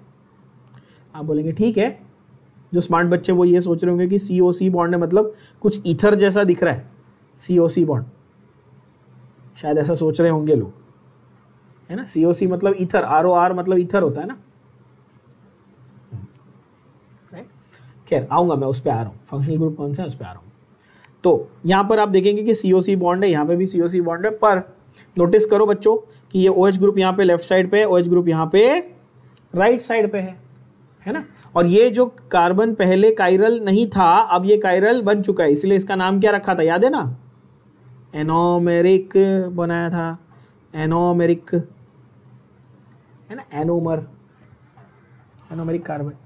अच्छा, तो और मैंने आपको साथ में ये भी कहा था कि जो राइट पे होता है वो नीचे लिखते हैं, जो लेफ्ट पे होता है वो ऊपर लिखते हैं, कहा था ना? देखो ये राइट पे है तो इसलिए हम लोग इसको कहाँ लिखते थे? नीचे बिलो द प्लेन लिखते थे, और मैंने आपको ऐसे ही सिखाया था कि बिलो द प्लेन गया तो आप अल्फा बोलना, देखो ये रहा इजी, और अबाउट द प्लेन गया तो बीटा बोलना, इजी। क्या ये बात समझ में आ गई? तो जिसको ऐसे याद रखना वो उल्टा भी याद रख सकता है, बिलो है तो अल्फा बी ए, और अबव है तो बीटा ए बी, ऐसे भी याद रख सकते हो। लेकिन यह यहां पर आपको वही जो फिशर था बस उसी को क्लोज करके दिखा दिया। फिशर को क्या किया, ऐसे ही क्लोज करके दिखा दिया, पूरी रिंग ड्रॉ करके नहीं दिखाई है ना यहाँ पे, राइट। बट क्या आप लोग ये बात समझ पा रहे हैं बच्चों कि हमने position of OH and H को चेंज नहीं किया? देखो हमारे ओरिजिनल सेम थे ना, राइट। अरे सॉरी कहाँ गया, हाँ फोर्थ पे OH राइट पे था, देखो फोर्थ पे OH राइट पे, थर्ड पे लेफ्ट पे था, यहाँ पे थर्ड पे लेफ्ट पे, सेकंड पे राइट पे था, यहाँ पे राइट पे, वो तो सेम रखा ना, मैंने चेंज कहाँ किया उसको? मैंने किसको छेड़ा, सिर्फ छेड़ा मतलब किसको मैंने डिस्टर्ब किया, किसकी अरेंजमेंट को डिस्टर्ब किया? 1 और 5 की अरेंजमेंट को डिस्टर्ब किया। अब सबसे इंपॉर्टेंट सवाल आपके दिमाग में एज ए स्टूडेंट क्या आना चाहिए? आपके दिमाग में ये सवाल आना चाहिए था जो किसी ने नहीं पूछा बट पूछना चाहिए था कि सर ये CHO एल्डिहाइड है, ये अल्कोहल के साथ रिएक्ट करना चाहता है, ठीक है मान लिया, इसके साथ क्यों नहीं कर रहा? इसके साथ क्यों नहीं कर रहा है? इसके साथ क्यों नहीं कर रहा है? काहे को नहीं कर रहा है भाई? सोचने वाली बात है कि नहीं? आना चाहिए था ना सवाल। अच्छा नहीं आया, कोई बात नहीं, अब आया। अब जब सर ने बताया क्वेश्चन तो समझ में आया। आंसर सोचो, अब आंसर सोचो। A 6-member heterocyclic ring will be stable. That is why obviously you're going to make it like that, है ना? सीधी बात है। अच्छा, तो ये पूरा जो स्ट्रक्चर था इसी को हम लोग साइक्लिक फॉर्म में बना के लिखते हैं, and that is where you will understand कि COC बॉन्ड है। अच्छा, COC बॉन्ड जो है वो मैंने मेंशन करा था कि वो अल्डिहाइड और अल्कोहल या कीटोन, ये बेसिकली कार्बोनिल और अल्कोहल के ग्रुप के बीच में जो रिएक्शन हुआ था उससे बना है, जिसको हम लोग क्या कहते थे? हेमी एसिटाल ग्रुप कहते थे। क्या कहते थे? Now I know most of you are thinking this कि COC बॉन्ड है तो ये ईथर जैसा क्यों नहीं है, ROR जैसा क्यों नहीं बोल रहे हो आप इसको, है ना? तो भाई जब COC बॉन्ड है और एक साइड पे OH यहाँ पे लगा हुआ है ना, तो ये एक्चुअली बन जाता है हेमी एसिटाल। क्या बोलते हैं इसको? हेमी एसिटाल ग्रुप बोलते हैं, ठीक है। Those of you are wondering कि ये हेमी एसिटाल वर्ड कहाँ से आया, मैं आपको बता देता हूँ, जैसे एक ब्रीफ में बता रहा हूँ, ज़्यादा डिटेल में नहीं जा रहा। Think of it this way, think of it this way, तुम्हारे पास है C डबल बॉन्ड कार्बोनिल, तुमने इसको रिएक्शन किसके साथ कराना है? अल्कोहल के साथ। क्या यहाँ पे हम लोग यही अचीव करने के लिए निकले थे? Yes, carbonyl with alcohol. देखो अब बोलोगे यस सर, देखो ये कार्बोनिल ये अल्कोहल, ये दोनों का आपस में रिएक्शन कराना था। क्लैरिटी? यस और no? Okay, carbonyl with alcohol क्या करेगा? Alcohol is capable of giving H+, करा चुका हूँ डिटेल में, सबको आता है। अल्कोहल देगा H+, इसको अटैक करेगा COH, क्या बचा? OCH3। याद है अभी साइनाइड में भी किया था ऐसा ही कुछ, उधर OH और CN लग रहा था, यहाँ पे OH और OCH3 लगा। ये जो ग्रुप है ना इसको बोलते हैं हेमी एसिटाल, को क्या बोलते हैं? Hemy acetal. एंड नोटिस करो, देखो COC ऐसा आया ना, COC आया ना, तो बस यही वहां पे भी बना है बच्चों, बट वहां पे कॉम्प्लिकेटेड दिखता है क्योंकि it's part of a long chain and everything. देखो आप बोलोगे हाँ यार ये तो सही बोला आपने सर, देखो C और फिर O और फिर C, देखो वही तो है COC, है ना? अभी काफी क्लियर हो गया होगा। तो ये हेमी एसिटाल ग्रुप है बच्चों। चलो तो कंटिन्यू करते हैं। यहां से क्या बोला था कि भाई 2 साइक्लिक स्ट्रक्चर होते हैं। आप बोलेंगे ओके कौन से 2 साइक्लिक स्ट्रक्चर होते हैं?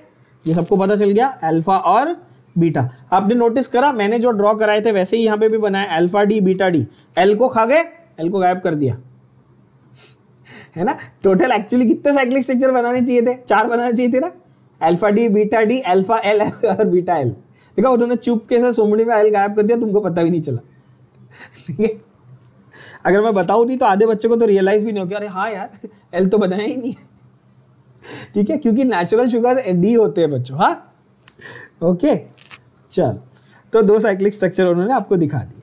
ठीक, अच्छा देखो यहाँ पे तो ring structure is formed how, ये काफी इंपॉर्टेंट, ये शॉर्ट आंसर या 1 मार्क आंसर होता है कि how is the ring structure form. एक सेंटेंस में लिखना है कैसे बना है भाई, तो ये कार्बोनिल ग्रुप का रिएक्शन विद OH ग्रुप, कौन से वाले, कोई भी OH ग्रुप चलेगा क्या, नहीं, C5 वाला OH ग्रुप चाहिए, जिससे क्या बनता है हमारा 6 मेंबर रिंग, जिसको हम लोग ऐसा बोले 6 member heterocyclic ring representing pyran, similar to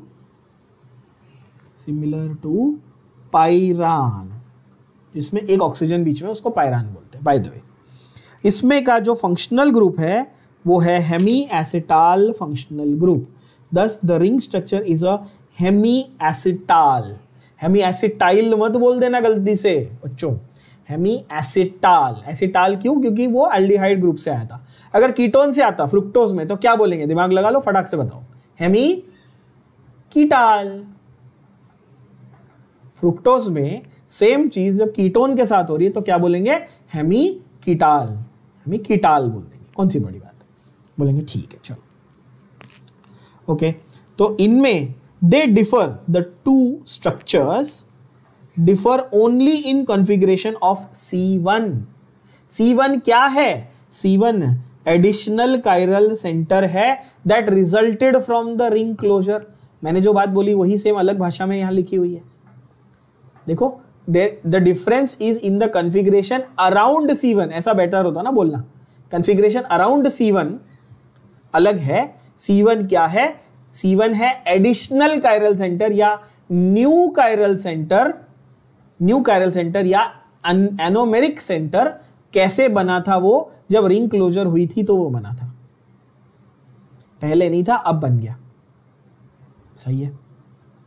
These two ring structures are called alpha and beta anomers of glucose and therefore C1 is called anomeric carbon। ये काफी क्लैरिटी के साथ सब बच्चों के दिमाग में गया होगा, आई एम प्रीटी श्योर, बढ़िया एकदम अच्छे से। Okay, now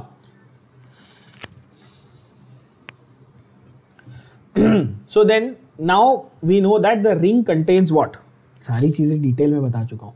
ring contains 5 carbons and 1 oxygen, thus it is a 6 membered ring, it is called pyranose। why, because एक 6 member हेटेरोसाइक्लिक कंपाउंड था जिसका नाम था पायरान, इसीलिए इस ग्लूकोज को अब हम लोग बोलते हैं ग्लूकोपायरानोज। सारी बातें डिटेल में बता चुका हूँ। हैवर्थ का ये प्रोजेक्शन का फॉर्मूला था, ये रिंग स्ट्रक्चर किसने बनाया था, हैवर्थ ने बनाया था। It is considered better to represent structure of glucopyranose. इसका क्या अर्थ है कि ये जो स्ट्रक्चर आप देख पा रहे हैं आपकी स्क्रीन पे, कहाँ गया, अरे सॉरी, हाँ, ये जो स्ट्रक्चर आप आपकी स्क्रीन पे देख पा रहे हैं ये वाला, क्या ये सही तरीका है? ये तो फिशर के ही वर्टिकल चेन में ही मैंने तोड़ मरोड़ के रिंग बना दी ना, क्या ये सही तरीका है? नहीं, मेरा वाला तरीका हमने जो देखा था वो कौन सा था, मेरा वाला मतलब सॉरी हैवर्थ वाला तरीका कौन सा था, प्रॉपर रिंग बनाने का, वो ज्यादा बेहतर अरेंजमेंट है टू शो रिंग स्ट्रक्चर। बोलो यस और no. And I am pretty sure you लग रही कि वो इजी भी लग रहा था, जब एक बार मैंने समझा दिया कि कहां पर क्या लिखना है नीचे ऊपर, आपको बहुत इजी लग रहा होगा। हाँ ठीक है, ये सिंपल है ना। तो इसलिए हैवर्थ ने बोला भाई मेरा फॉर्मूला यूज करो, रिंग बनाना मेरा फॉर्मूला यूज करो। तो in Haworth formula pyranose ring is considered to be in a perpendicular plane, है ना, with the plane of the paper. ये बहुत ही स्टूपिड सी लाइन है, बट पूछ सकते हैं इंपॉर्टेंट आपको एमसीक्यू पॉइंट ऑफ व्यू से। तो पायरानोज की रिंग कहां है, it is perpendicular with respect to the paper. Mark कर लो इसको एमसीक्यू के लिए। कभी कभी बहुत स्टूपिड चीजें भी आपको एमसीक्यू की लाइन में पूछ लेंगे जो आप एक्सपेक्ट नहीं कर रहे हो, ठीक है। Lower side of the ring is called alpha side and upper side is called beta side. इसीलिए मैंने बोला ना, जब नीचे आता है तो अल्फा, ऊपर जाता है तो beta. The alpha anomer has hydroxyl group on the alpha side, beta anomer has it on the beta side. आप बोलेंगे सही है, मैंने आपको किस तरह याद रखने बोला था, याद कर लो। तो यहां तक हमारा कंप्लीट हुआ क्या, अपना फिशर और हैवर्थ। अब आते हैं रिड्यूसिंग नेचर पे, रिड्यूसिंग नेचर है ना। एक मैंने आपको ट्रिक बताई थी अभी लिखते वक्त, एक ट्रिक बताई थी, वो ट्रिक उन्होंने यहाँ पे एक अलग भाषा में लिखी है, आपको मार्क नहीं करनी, समझ लेनी सिर्फ। Groups which appear on right will go on alpha side. मैंने कहा था ना, जो राइट पे वो नीचे लिखना, जो लेफ्ट पे ऊपर लिखना, बस यही मैंने मेरी भाषा में बताया आपको। ठीक है, कुछ नया नहीं, मैंने आपको सिंपल भाषा में बताया था ये चीज़, वही उन्होंने वहाँ पे केमिस्ट्री की साइंटिफिक लैंग्वेज में लिखा है। अल्फा साइड और बीटा साइड बोल रहे हो, बट अपन समझते हैं ऊपर नीचे, ईजी है। अभी रिड्यूसिंग नेचर ऑफ ग्लूकोज, अब now here comes the catch here, हाँ, बिकॉज यहाँ पर अभी हम लोग सीखेंगे डाइसैकेराइड का स्ट्रक्चर और कौन सा डाइसैकेराइड रिड्यूसिंग है, कौन सा नहीं है, और क्यों, बहुत इंपॉर्टेंट चीज, why a certain disaccharide can be reducing, why cannot the other one cannot be reducing। तो ये समझने के लिए हमें एक बेसिक कॉन्सेप्ट एल्डिहाइड कीटोन में से उठाना पड़ेगा, वो ये है कि इन जनरल मैं ये क्यों कर रहा हूं, ये इन जनरल बात है। इन जनरल हम ऐसा मानते हैं कि एल्डिहाइड जिसमें है वो रिड्यूसिंग होगा और कीटोन जिसमें है वो नॉन रिड्यूसिंग होगा, ऐसा हम इन जनरल मानते हैं, राइट। अब जेई के लेवल पे तो मैंने ये आप लोगों को सिखाया भी है इनफैक्ट कि एल्डिहाइड कीटोन का डिस्टिंग्विशिंग टेस्ट होता है, Tollens test, silver mirror test बोलते हैं इसको, कि एल्डिहाइड और कीटोन में ये डिस्टिंग्विश करने के काम आता है।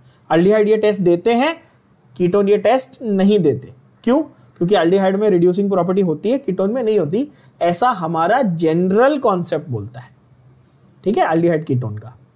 तो अगर आपको मैं उस लॉजिक के हिसाब से जाने को बोलूं, और ध्यान से सोच के आंसर देना बच्चों, अगर मैं आपको उस लॉजिक के हिसाब से जाने को बोलूं तो ग्लूकोज रिड्यूसिंग होना चाहिए और फ्रुक्टोज नहीं होना चाहिए, सही है ना। क्यों, क्योंकि ग्लूकोज के पास एल्डिहाइड है, फ्रुक्टोज के पास कीटोन है, तो नॉर्मल लॉजिक के हिसाब से तो यही डिक्टेट होता है। आप बोलोगे हाँ सर, तो एल्डिहाइड कीटोन वाला लॉजिक पहले जान लो और फिर देखो कि यहां पर डिफरेंस कहां आ रहा है।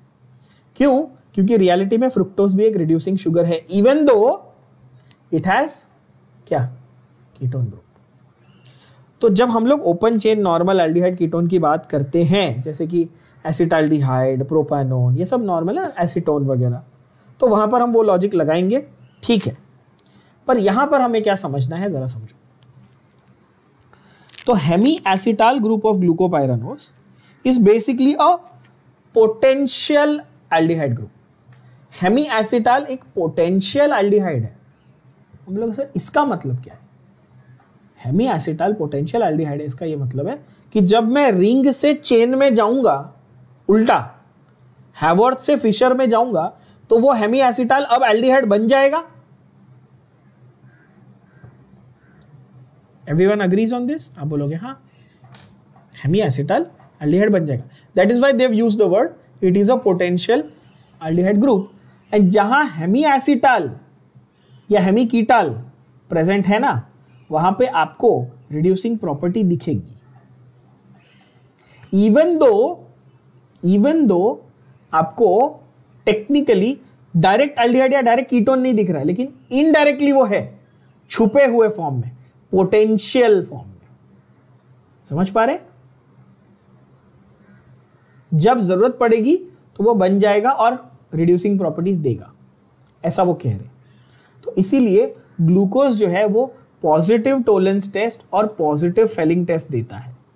अब बोलोगे सर ये दोनों क्या है भाई, तो Tollens test, Fehling test, Benedict test and Schiff's test, ये लिख के रखो, नहीं तो फिर ध्यान में नहीं रहेगा, ठीक है। देखो 4 tests or basically reagents are used to distinguish aldehyde and ketone। Aldehyde और कीटोन ग्रुप है ना आपके पास, मतलब 2 कंपाउंड्स है, क्योंकि ये दोनों फंक्शनल आइसोमर है ना, तो इनके बीच में कंफ्यूजन कई बार होता है लोगों को। तो इनके बीच में डिस्टिंग्विश करने के लिए हम क्या करते हैं, हम 4 अलग अलग रिएजेंट्स यूज करते हैं। जैसे कि पहली बात ना, एल्डिहाइड जो है वो रिड्यूसिंग होता है और कीटोन जो है वो नॉन रिड्यूसिंग होता है। ये हमारा जनरल कॉन्सेप्ट है, याद रख लेना। कौन से 4 टेस्ट हैं बच्चों, जरा नाम देख ले।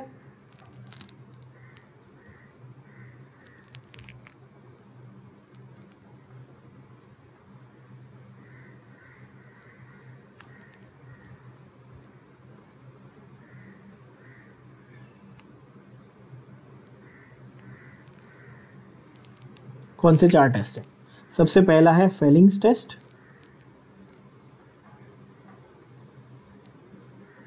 दूसरा है टोलेंस टेस्ट,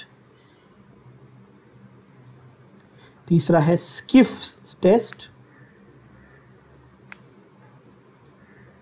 एंड चौथा है बेनेडिक्ट्स टेस्ट। ठीक है, ये चारों की डिटेल्स में आपको एल्डिहाइड कीटोन चैप्टर में पढ़ाऊंगा। तो ये चारों जो टेस्ट हैं बच्चों, ये क्या करते हैं? ये एल्डिहाइड कीटोन के बीच में डिस्टिंग्विश करके बताते हैं अपने को। जनरली एल्डिहाइड्स ये सारे टेस्ट देते हैं, कीटोन्स ये सारे टेस्ट नहीं देते।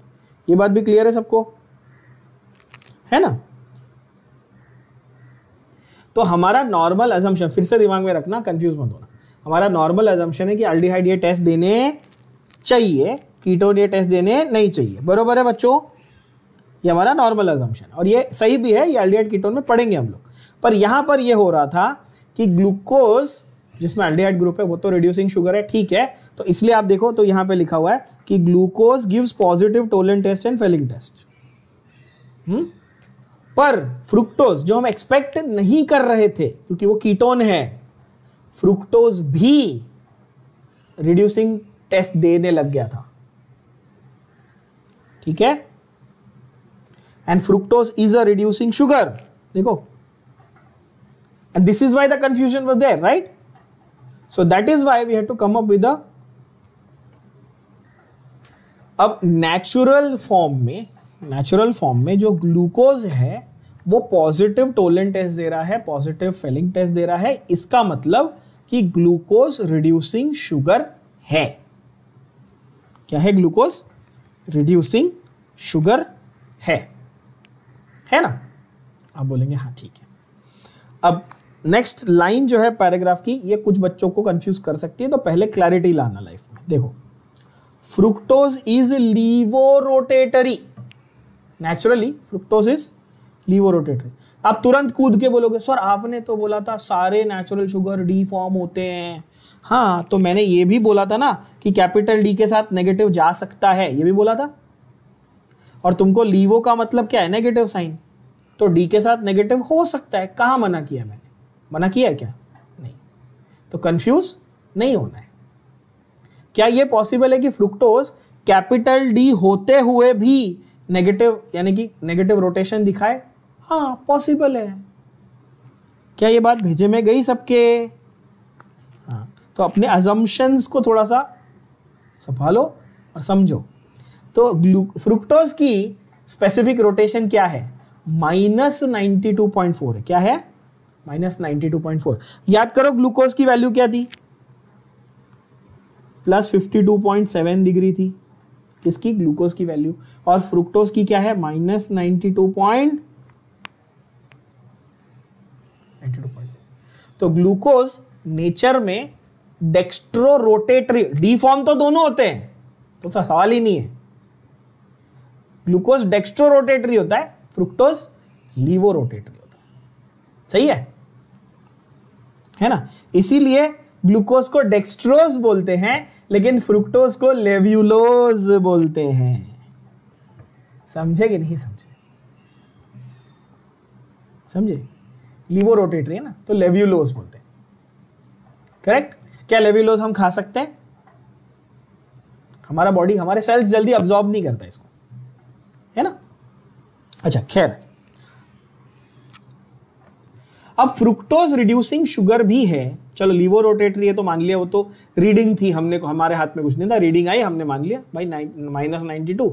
ओके, फ्रुक्टोज रिड्यूसिंग है ये मानने में हमें थोड़ी तकलीफ हो रही है, क्योंकि फ्रुक्टोज तो कीटोन था, है कि नहीं?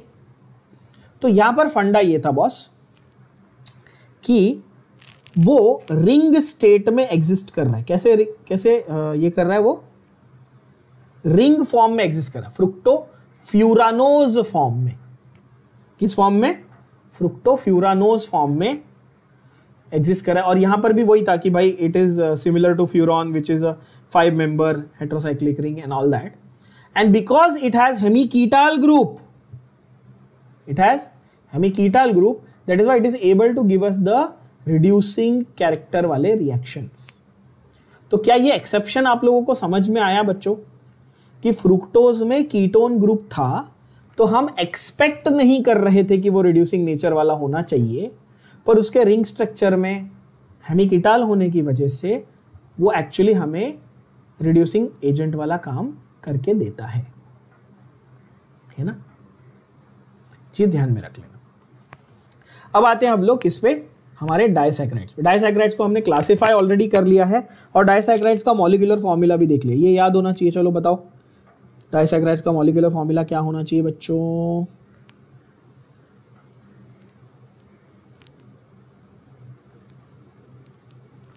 तो होना चाहिए C12H22O11। बताया था ना, 2 मोल ग्लूकोज लो, साथ में मिलाओ, -1 वाटर मॉलिक्यूल कर दो।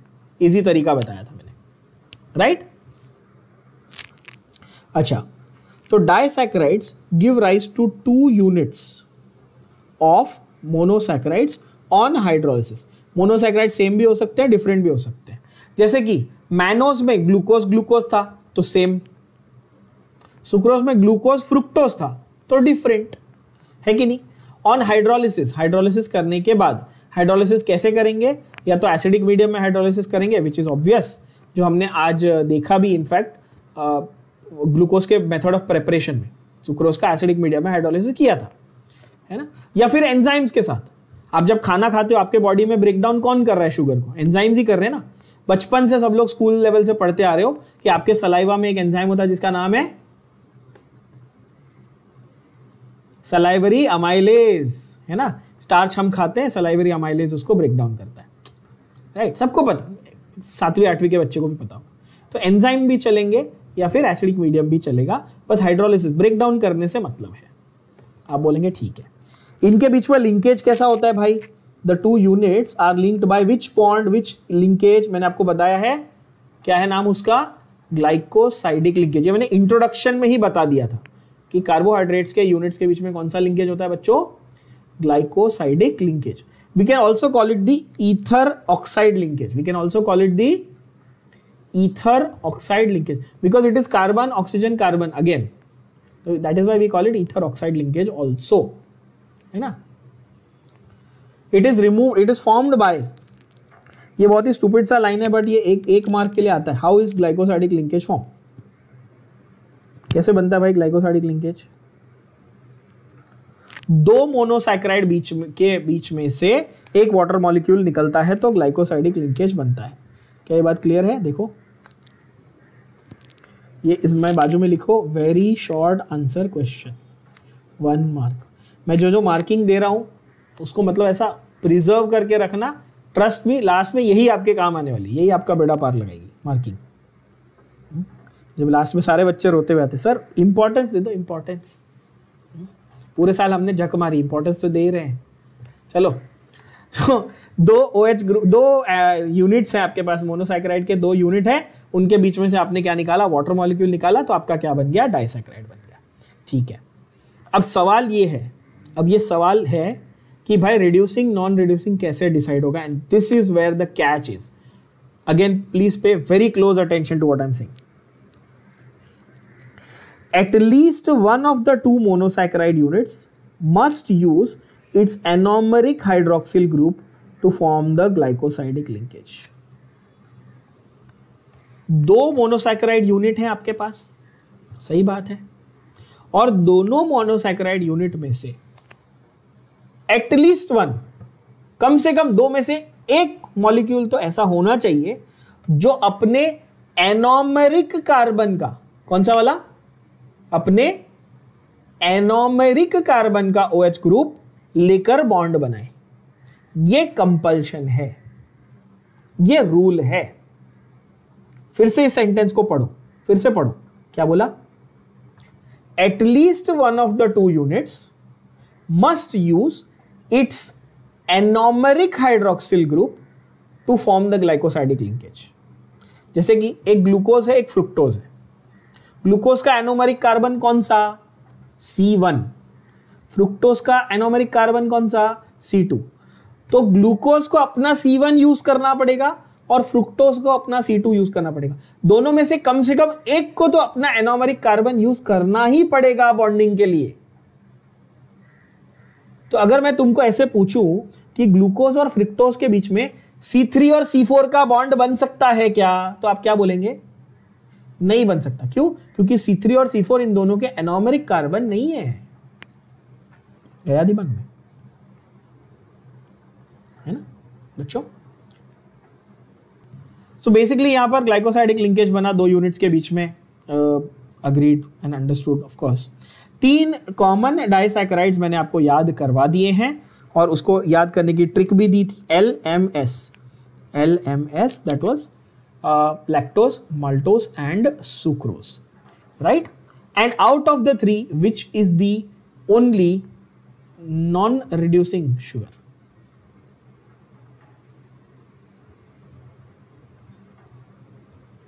सुक्रोज। क्यों? देखो सुक्रोज के बारे में लिखा है ना, सुक्रोज क्या है? Non reducing sugar. मैंने आपको एक ट्रिक भी बताई थी इसको याद करने की बच्चों। ट्रिक याद है? इसके नाम में आर नहीं है, इसके नाम में आर नहीं है, इसके नाम में आर है, तो ये नॉन रिड्यूसिंग है। उल्टा याद रखने का, जिसके नाम में आर है वो नॉन रिड्यूसिंग। ऐसे याद रखने बोला था, काफी आसान। अब सवाल ये है कि माल्टोज लैक्टोज रिड्यूसिंग क्यों है और सुक्रोज रिड्यूसिंग क्यों नहीं है? क्वेश्चन को ध्यान से सुनना और समझना। माल्टोज लैक्टोज रिड्यूसिंग क्यों है और सुक्रोज रिड्यूसिंग क्यों नहीं है, ये क्वेश्चन है। क्या तीनों का मॉलिक्यूलर फॉर्मूला सेम है? चलो कंपेयर करते हैं। ऑफ कोर्स सब डाइसैकेराइड्स है तो तीनों का मॉलिक्यूलर फॉर्मूला सेम होगा। देखो बोलोगे हाँ सर ऑफ कोर्स सेम है। तो फिर फर्क क्या है? तो डिफरेंस क्या है? तो डिफरेंस बॉस ये है, डिफरेंस ये है कि सुक्रोज में ग्लूकोज और फ्रुक्टोज का C1C2 बॉन्ड है। माल्टोज में ग्लूकोज और ग्लूकोज का कहां गया C1C4 बॉन्ड है। देखो C1C4 बॉन्ड है, C1C4 हाँ माल्टोज में। और लैक्टोज में क्या है बच्चों? तो आप बोलेंगे C1C4 of galactose and glucose है। C1C4 of galactose and glucose है। और वो भी कौन से फॉर्म्स है? देखना ध्यान से, कौन से वाले? यहां पे बीटा, लैक्टोज में क्या है? बीटा। और सुक्रोज में क्या है? ग्लूकोज अल्फा है, फ्रुक्टोज बीटा है ना? सुक्रोज में क्या है? Glucose is alpha form, fructose is beta form. What about maltose?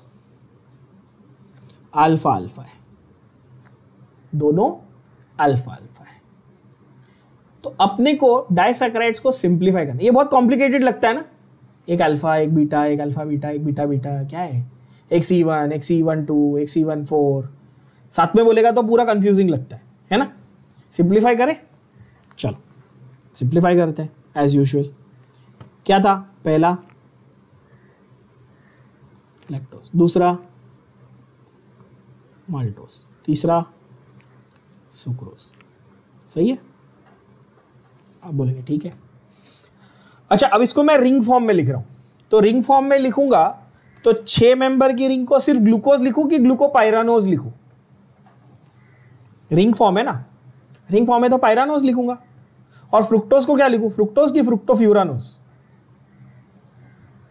और गैलेक्टोज को? गैलेक्टोज को भी गैलेक्टोपाइरानोज। क्यों? क्योंकि सेम टू सेम ग्लूकोज के जैसा ही पूरा का पूरा स्ट्रक्चर बनाएगा, भाई है उसका, एपीमर है। तो यहां पे देखना, तो आप बोलेंगे अच्छा सबका डी फॉर्म ही रहेगा ना, किसी का एल रहेगा क्या? पॉसिबल है? नहीं। ठीक है, तो देखना मैंने आपको क्या क्या सिखाया, आप सब नॉलेज यहां पे लगा दो। ठीक है, ये तीनों डाइसैकेराइड है। ओके, लैक्टोज में क्या है? ग्लूकोज। अभी ग्लूको लिखूं कि ग्लूकोपाइरानोज? तो आप बोलोगे ग्लूकोपाइरानोज लिखना है। चलो ठीक है, और साथ में क्या? गैलेक्टो पाइरानोज। ठीक है, फिर यहां पर क्या आएगा?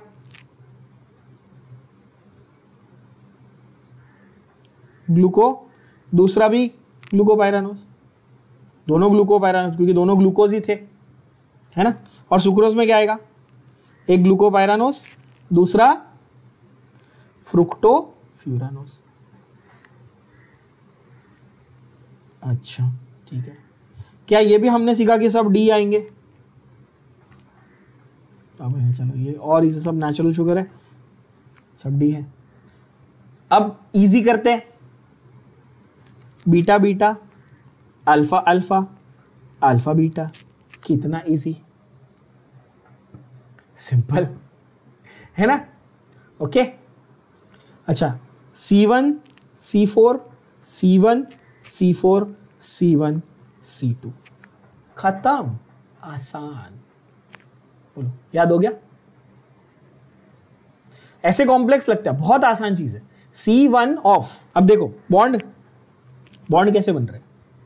अब ये इस तरह से लिखना जरूरी क्यों था बच्चों, जरा समझो, क्योंकि आप जब तक ऐसे नहीं लिखोगे ना, आप स्ट्रक्चर ऑनेस्टली ढंग से कभी नहीं बना पाओगे, जरा समझना। हाँ देखो पहला वाला लेते हैं अपन, पहला क्या था हमारा, लैक्टोज था, ठीक है। लैक्टोज के ऊपर फोकस करना जरा, मैंने ऐसे मस्त हाईलाइट किया ना, C1 of beta D glucopyranose and C4 of beta D गैलेक्टोपाइरानोज।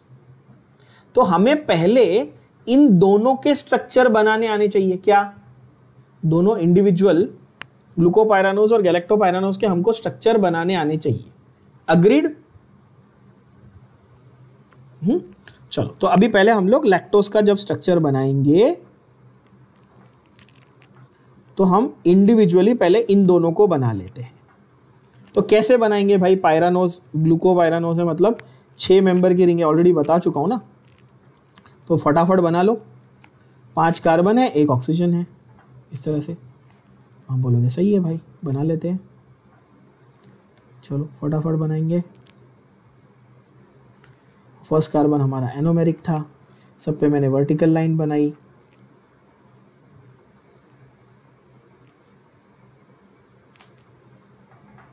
मैं बहुत स्टेप बाय स्टेप जा रहा हूं ताकि आपको एकदम प्रॉपरली समझ में आए। अब ये बीटा है तो मेरा 6th कार्बन तो यहाँ है, ये फिक्स है बच्चों, और बीटा है मतलब मेरा OH ग्रुप यहाँ पर है, ये H है, ठीक है। सेकंड कार्बन का OH राइट पे था, मतलब कि नीचे आएगा, फिर थर्ड वाले का ऊपर आएगा, फिर फोर्थ वाले का वापस नीचे आएगा। ये मेरा ग्लूकोज का बीटा डी फॉर्म है, ये क्लियर है, इसमें कोई टेंशन नहीं है ना, ठीक है। नंबरिंग भी कर लेते हैं ऐसे ही, 1 2 3 4 5 and 6 just to be sure. आप बोलेंगे ठीक है। अब सामने क्या है? Beta D. क्या है सामने? Beta D. हाँ, तो आपको जो चीजें मैंने सिखाई हैं, अगर वो आपको क्लियरली समझ में आई तो आपको ये बहुत इजी लग रहा होगा। देखो आप बोलेंगे अच्छा ठीक है, गैलेक्टोज बनाना है, तो हमें ये तो पहले से पता है ना कि ग्लूकोज और गैलेक्टोज, पहले बताओ कौन से वाले पोजीशन पे ये है, क्या एपीमर्स? ग्लूकोज गैलेक्टोज C4 पे, तो पहले मैं C4 को ही उल्टा कर लेता हूं। आप बोलेंगे अरे वाह ये तो सर इजी लग रहा है, चलो C4 को उल्टा कर लिया, ओके। और बीटा डी है तो ठीक है ना, ये रहा बीटा डी, ये तो ठीक है beta D as it is, बाकी सब सही है ना। अब क्या होगा? अब सोचो, अब C1, हाँ अब C1 C4 सामने आ गए, अपने आप आए, हमको कुछ करना पड़ा क्या? कितना इजी है, सामने आ गए ना C1 C4। अब आप ये सोचेंगे बच्चों कि इसका ये एनोमेरिक कार्बन बच गया, क्यों? क्योंकि इसने बॉन्डिंग कहां करी? C1 C4, तो इसने अपना एनोमेरिक दिया, ग्लूकोपाइरानोज ने अपना एनोमेरिक दिया। क्या गैलेक्टोपाइरानोज ने दिया? नहीं, पर क्या हमने रूल पहले दे दिया था, एटलीस्ट 1, 2 में से 1 दे रहा है ना, बस हो गया, राइट। क्या करना है? एकदम सिंपल काम करना है बॉस। OH OH का बॉन्ड है, हटाओ और क्या करो, दोनों के बीच में ऑक्सीजन ऐसा लगा के बॉन्ड बना दो। क्यों? OH और OH के बीच में से वाटर निकालो ना, 2 OH 2 ऑक्सीजन 2 हाइड्रोजन, हटा दिया, वाटर निकाल दिया, क्या बना? ऑक्सीजन, दोनों को जोड़ दिया, मेरा बॉन्ड तो तैयार है। क्या मेरा बॉन्ड, अब देखो आप बोलोगे अरे वाह सही है सर, ये तो C1 और C4 के बीच में बॉन्ड बन गया, करेक्ट। ये एनोमेरिक कार्बन खाली पड़ा है, इसका हाइड्रोजन है, इसीलिए ये अभी भी रिड्यूसिंग है, क्योंकि इसका एनोमेरिक कार्बन सेफ है।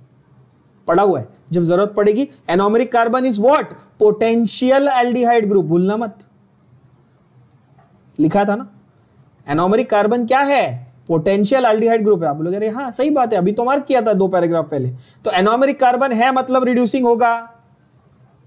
एनोमेरिक कार्बन बचा हुआ है, उसने अपना खर्च नहीं किया हाइड्रोक्सिल ग्रुप, तो वो बचा हुआ है, तो क्या वो रिड्यूसिंग बनेगा? हाँ, हेंस लैक्टोज रिड्यूसिंग है। क्या ये क्रिस्टल क्लियर हो गया एकदम? तो ये हुआ हमारा स्ट्रक्चर ऑफ लैक्टोज, और यही लैक्टोज के नीचे आप ये वाली लाइन वापस लिख देना, तो आपको और क्लैरिटी के साथ समझ में आ जाएगा कि भाई बॉन्डिंग किसके बीच में क्या हो रही थी। तो ये रहा हमारा लैक्टोज, इस तरह से, है ना। ओके, दूसरा है अभी हमारा स्ट्रक्चर ऑफ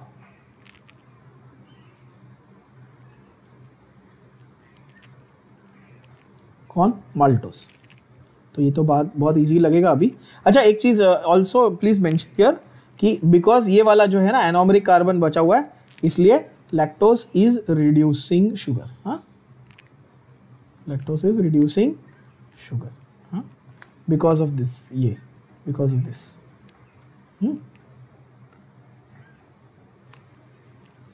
तो लैक्टोज रिड्यूसिंग शुगर है। माल्टोज में क्या था बच्चों, याद करो, माल्टोज में क्या था? आप बोलोगे सर ग्लूकोपायरानोज था अल्फा वाला, और फिर वापस ग्लूकोपायरानोज था अल्फा वाला। ठीक है, मतलब एक जैसे 2 स्ट्रक्चर बनाने। तो क्या मैं डायरेक्ट ही बना लूं क्या ऐसा? सॉरी, ज़्यादा टाइम पास नहीं करते, डायरेक्ट कॉपी पेस्ट मारते हैं। ठीक है, आपको ड्रॉ करना पड़ेगा मेरे पास है।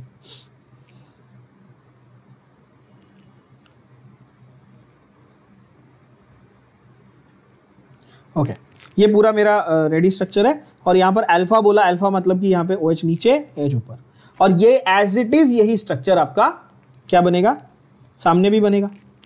तो ये अल्फा डी ग्लूकोपायरानोज और अल्फा डी ग्लूकोपायरानोज, अग्रीड। चलो सेम टू सेम बना दिया, एकदम सेम टू सेम बना दिया। और आप बोलेंगे कि भाई ठीक है, इसको सेम टू सेम बनाने के बाद ये दोनों के बीच में से क्या निकालना है? इधर से OH हटाया, इधर से OH हटाया, और बीच में क्या बना दिया?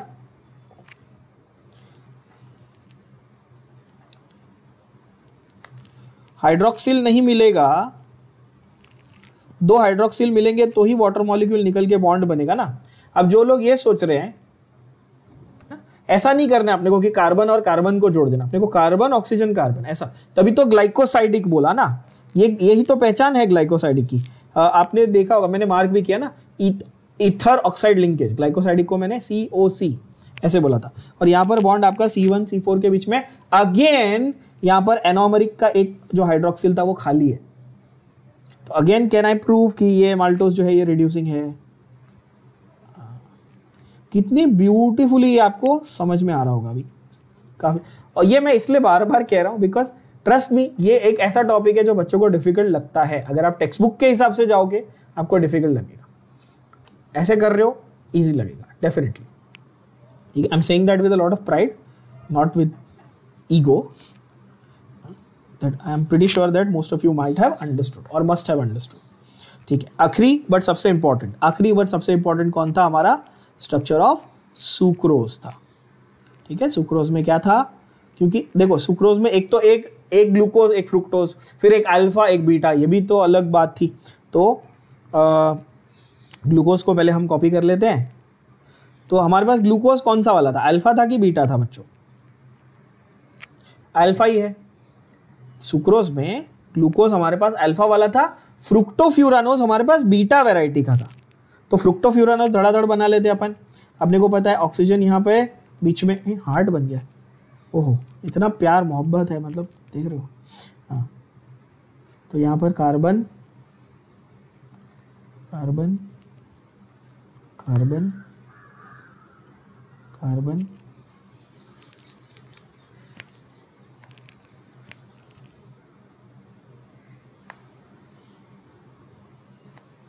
और कार्बन। ठीक है, वर्टिकल लाइन हर एक में। फिर वर्टिकल लाइन बनाने के बाद ऊपर यहाँ पर 6th वाला CH2 वाला। ठीक है, ये नंबर 2, 3, 4, 5 एंड 6। अच्छा, बहुत बच्चे यहाँ से 1 लिखना शुरू करते हैं फिर कंफ्यूज हो जाते हैं। ये गड़बड़ नहीं करना, ये फ्रुक्टोज है। 2 3 4 5 6 है। और C1 अभी ये बीटा था, तो बीटा है तो OH कहाँ आएगा ऊपर, तो ये CH2OH नीचे आ जाएगा, है ना, ऐसे था ना, हमने एक क्लियर किया हुआ था। चलो ठीक है CH2OH। ओके, तो यहाँ तक हमारा एक फंडा क्लियर हो गया। अब बाकी हम लोग HOH फटाफट भर देते हैं। तो हमारा ये OH H OH H और OH, ठीक है, सॉरी H, फिफ्थ पे H होता है, यहाँ पे भी H लिखना भूल गया। H लिख दो यार, मैं H लिखना भूल जाता हूँ, मैं H लिखना भूल जाता हूँ यहाँ अंदर की तरफ, सॉरी फॉर दैट। हाँ लिख दो। चलो, तो आपने इस तरह से ये बना लिया, मेरे क्लियर हो गए फंडे कि भाई अल्फा डी ग्लूकोपाइरानोज है और बीटा डी फ्रुक्टोफ्यूरानोज है। अब सवाल ये है कि बॉस मेरे को इसका बॉन्डिंग कराने का है, मेरे को क्या करने का है, इसका बॉन्डिंग कराने का। अब मेरे को C1 C2 का बॉन्डिंग कराने का, तो मेरी मिस्टेक कहाँ पे है, मेरे को पूरे मॉलिक्यूल को क्या करना पड़ेगा, हाँ पूरे मॉलिक्यूल को क्या करना चाहिए। अभी मेरे पास इसमें फ्लिपिंग का ऑप्शन नहीं है, क्या है, क्या देखते हैं। तो इस तरह से आपके पास ये बन जाता है। अब यहाँ पर सेकंड कार्बन जो इसका मेन एनोमरिक कार्बन है, ये वाला फ्रुक्टोफ्यूरानोज के लिए एनोमरिक कौन था, C2, ग्लूकोपाइरानोज के लिए एनोमरिक कौन था, C1। तो ये दोनों की बॉन्डिंग होगी, देखो ना, ये इसके बीच में बॉन्डिंग होगी। कैसे, तो यहाँ से OH हटाओ, यहाँ से OH हटाओ, और एक बहुत ही प्यारा सा ऐसा स्ट्रक्चर बनता है, देखो मस्त ऐसा डायगोनल आपको बॉन्ड बनेगा, इस तरह से बड़ा सा प्यारा सा स्ट्रक्चर बनता है ऐसे, ठीक है। तो काफी ये आपका अच्छे से स्ट्रक्चर बन जाता है। और यहां पर आपने नोटिस करा कि दोनों एनोमरिक कार्बन के हाइड्रोक्सिल ग्रुप जो है वो यूज अप हो गए, ठीक है। अब कुछ बच्चे ये आर्ग्यूमेंट लेके आते हैं कि सर ये वाला एनोमरिक कार्बन है और इस पे ये जुड़ा हुआ है और इस पे हाइड्रोक्सिल, अरे भाई वो डायरेक्टली एनोमरिक पे नहीं है ना, वो तो C1 पे जुड़ा हुआ है ना, ठीक है। तो ये आर्ग्यूमेंट वैलिड नहीं होगा, है ना बच्चों, ऑफ कोर्स, ठीक है। तो यहां पर मेरा ग्लाइकोसाइडिक लिंकेज किसके बीच में बना, 1 और इसके बीच में बना, 1 और 2 के बीच में, and therefore it is a non reducing sugar. ये प्रूव हो गया क्योंकि भाई उसका आपने एनोमरिक कार्बन छोड़ा ही नहीं। So the whole idea of being a reducing और a non reducing sugar was based on the idea कि एनोमरिक कार्बन यूज अप हो गया कि नहीं हो गया। जिसमें एनोमरिक कार्बन इन्वॉल्व हो गया बॉन्डिंग में, वो रिड्यूसिंग बन ही नहीं सकता, और इसके दोनों इन्वॉल्व हो गए C1 C2। तो जहां पे एनोमरिक वाले इन्वॉल्व हो गए, खत्म, फिर वो रिड्यूसिंग शुगर नहीं बन सकता। Hence sucrose is a non reducing sugar, ठीक है बच्चों। तो आई थिंक यहां तक हमने सारे मतलब सारे बेसिक जो आज मेजर पार्ट था हमारा ग्लूकोज का, मेथड्स ऑफ प्रिपरेशन, सारे केमिकल रिएक्शन, सारी properties, structures, Haworth Fisher, as well as all the structures of disaccharides in cyclic form and everything, and plus their reducing non-reducing properties that we have finished. तो carbohydrates का major बड़ा part अपना complete हो जाता है, ठीक है। तो इसको यहाँ पे कंप्लीट कर लेते हैं।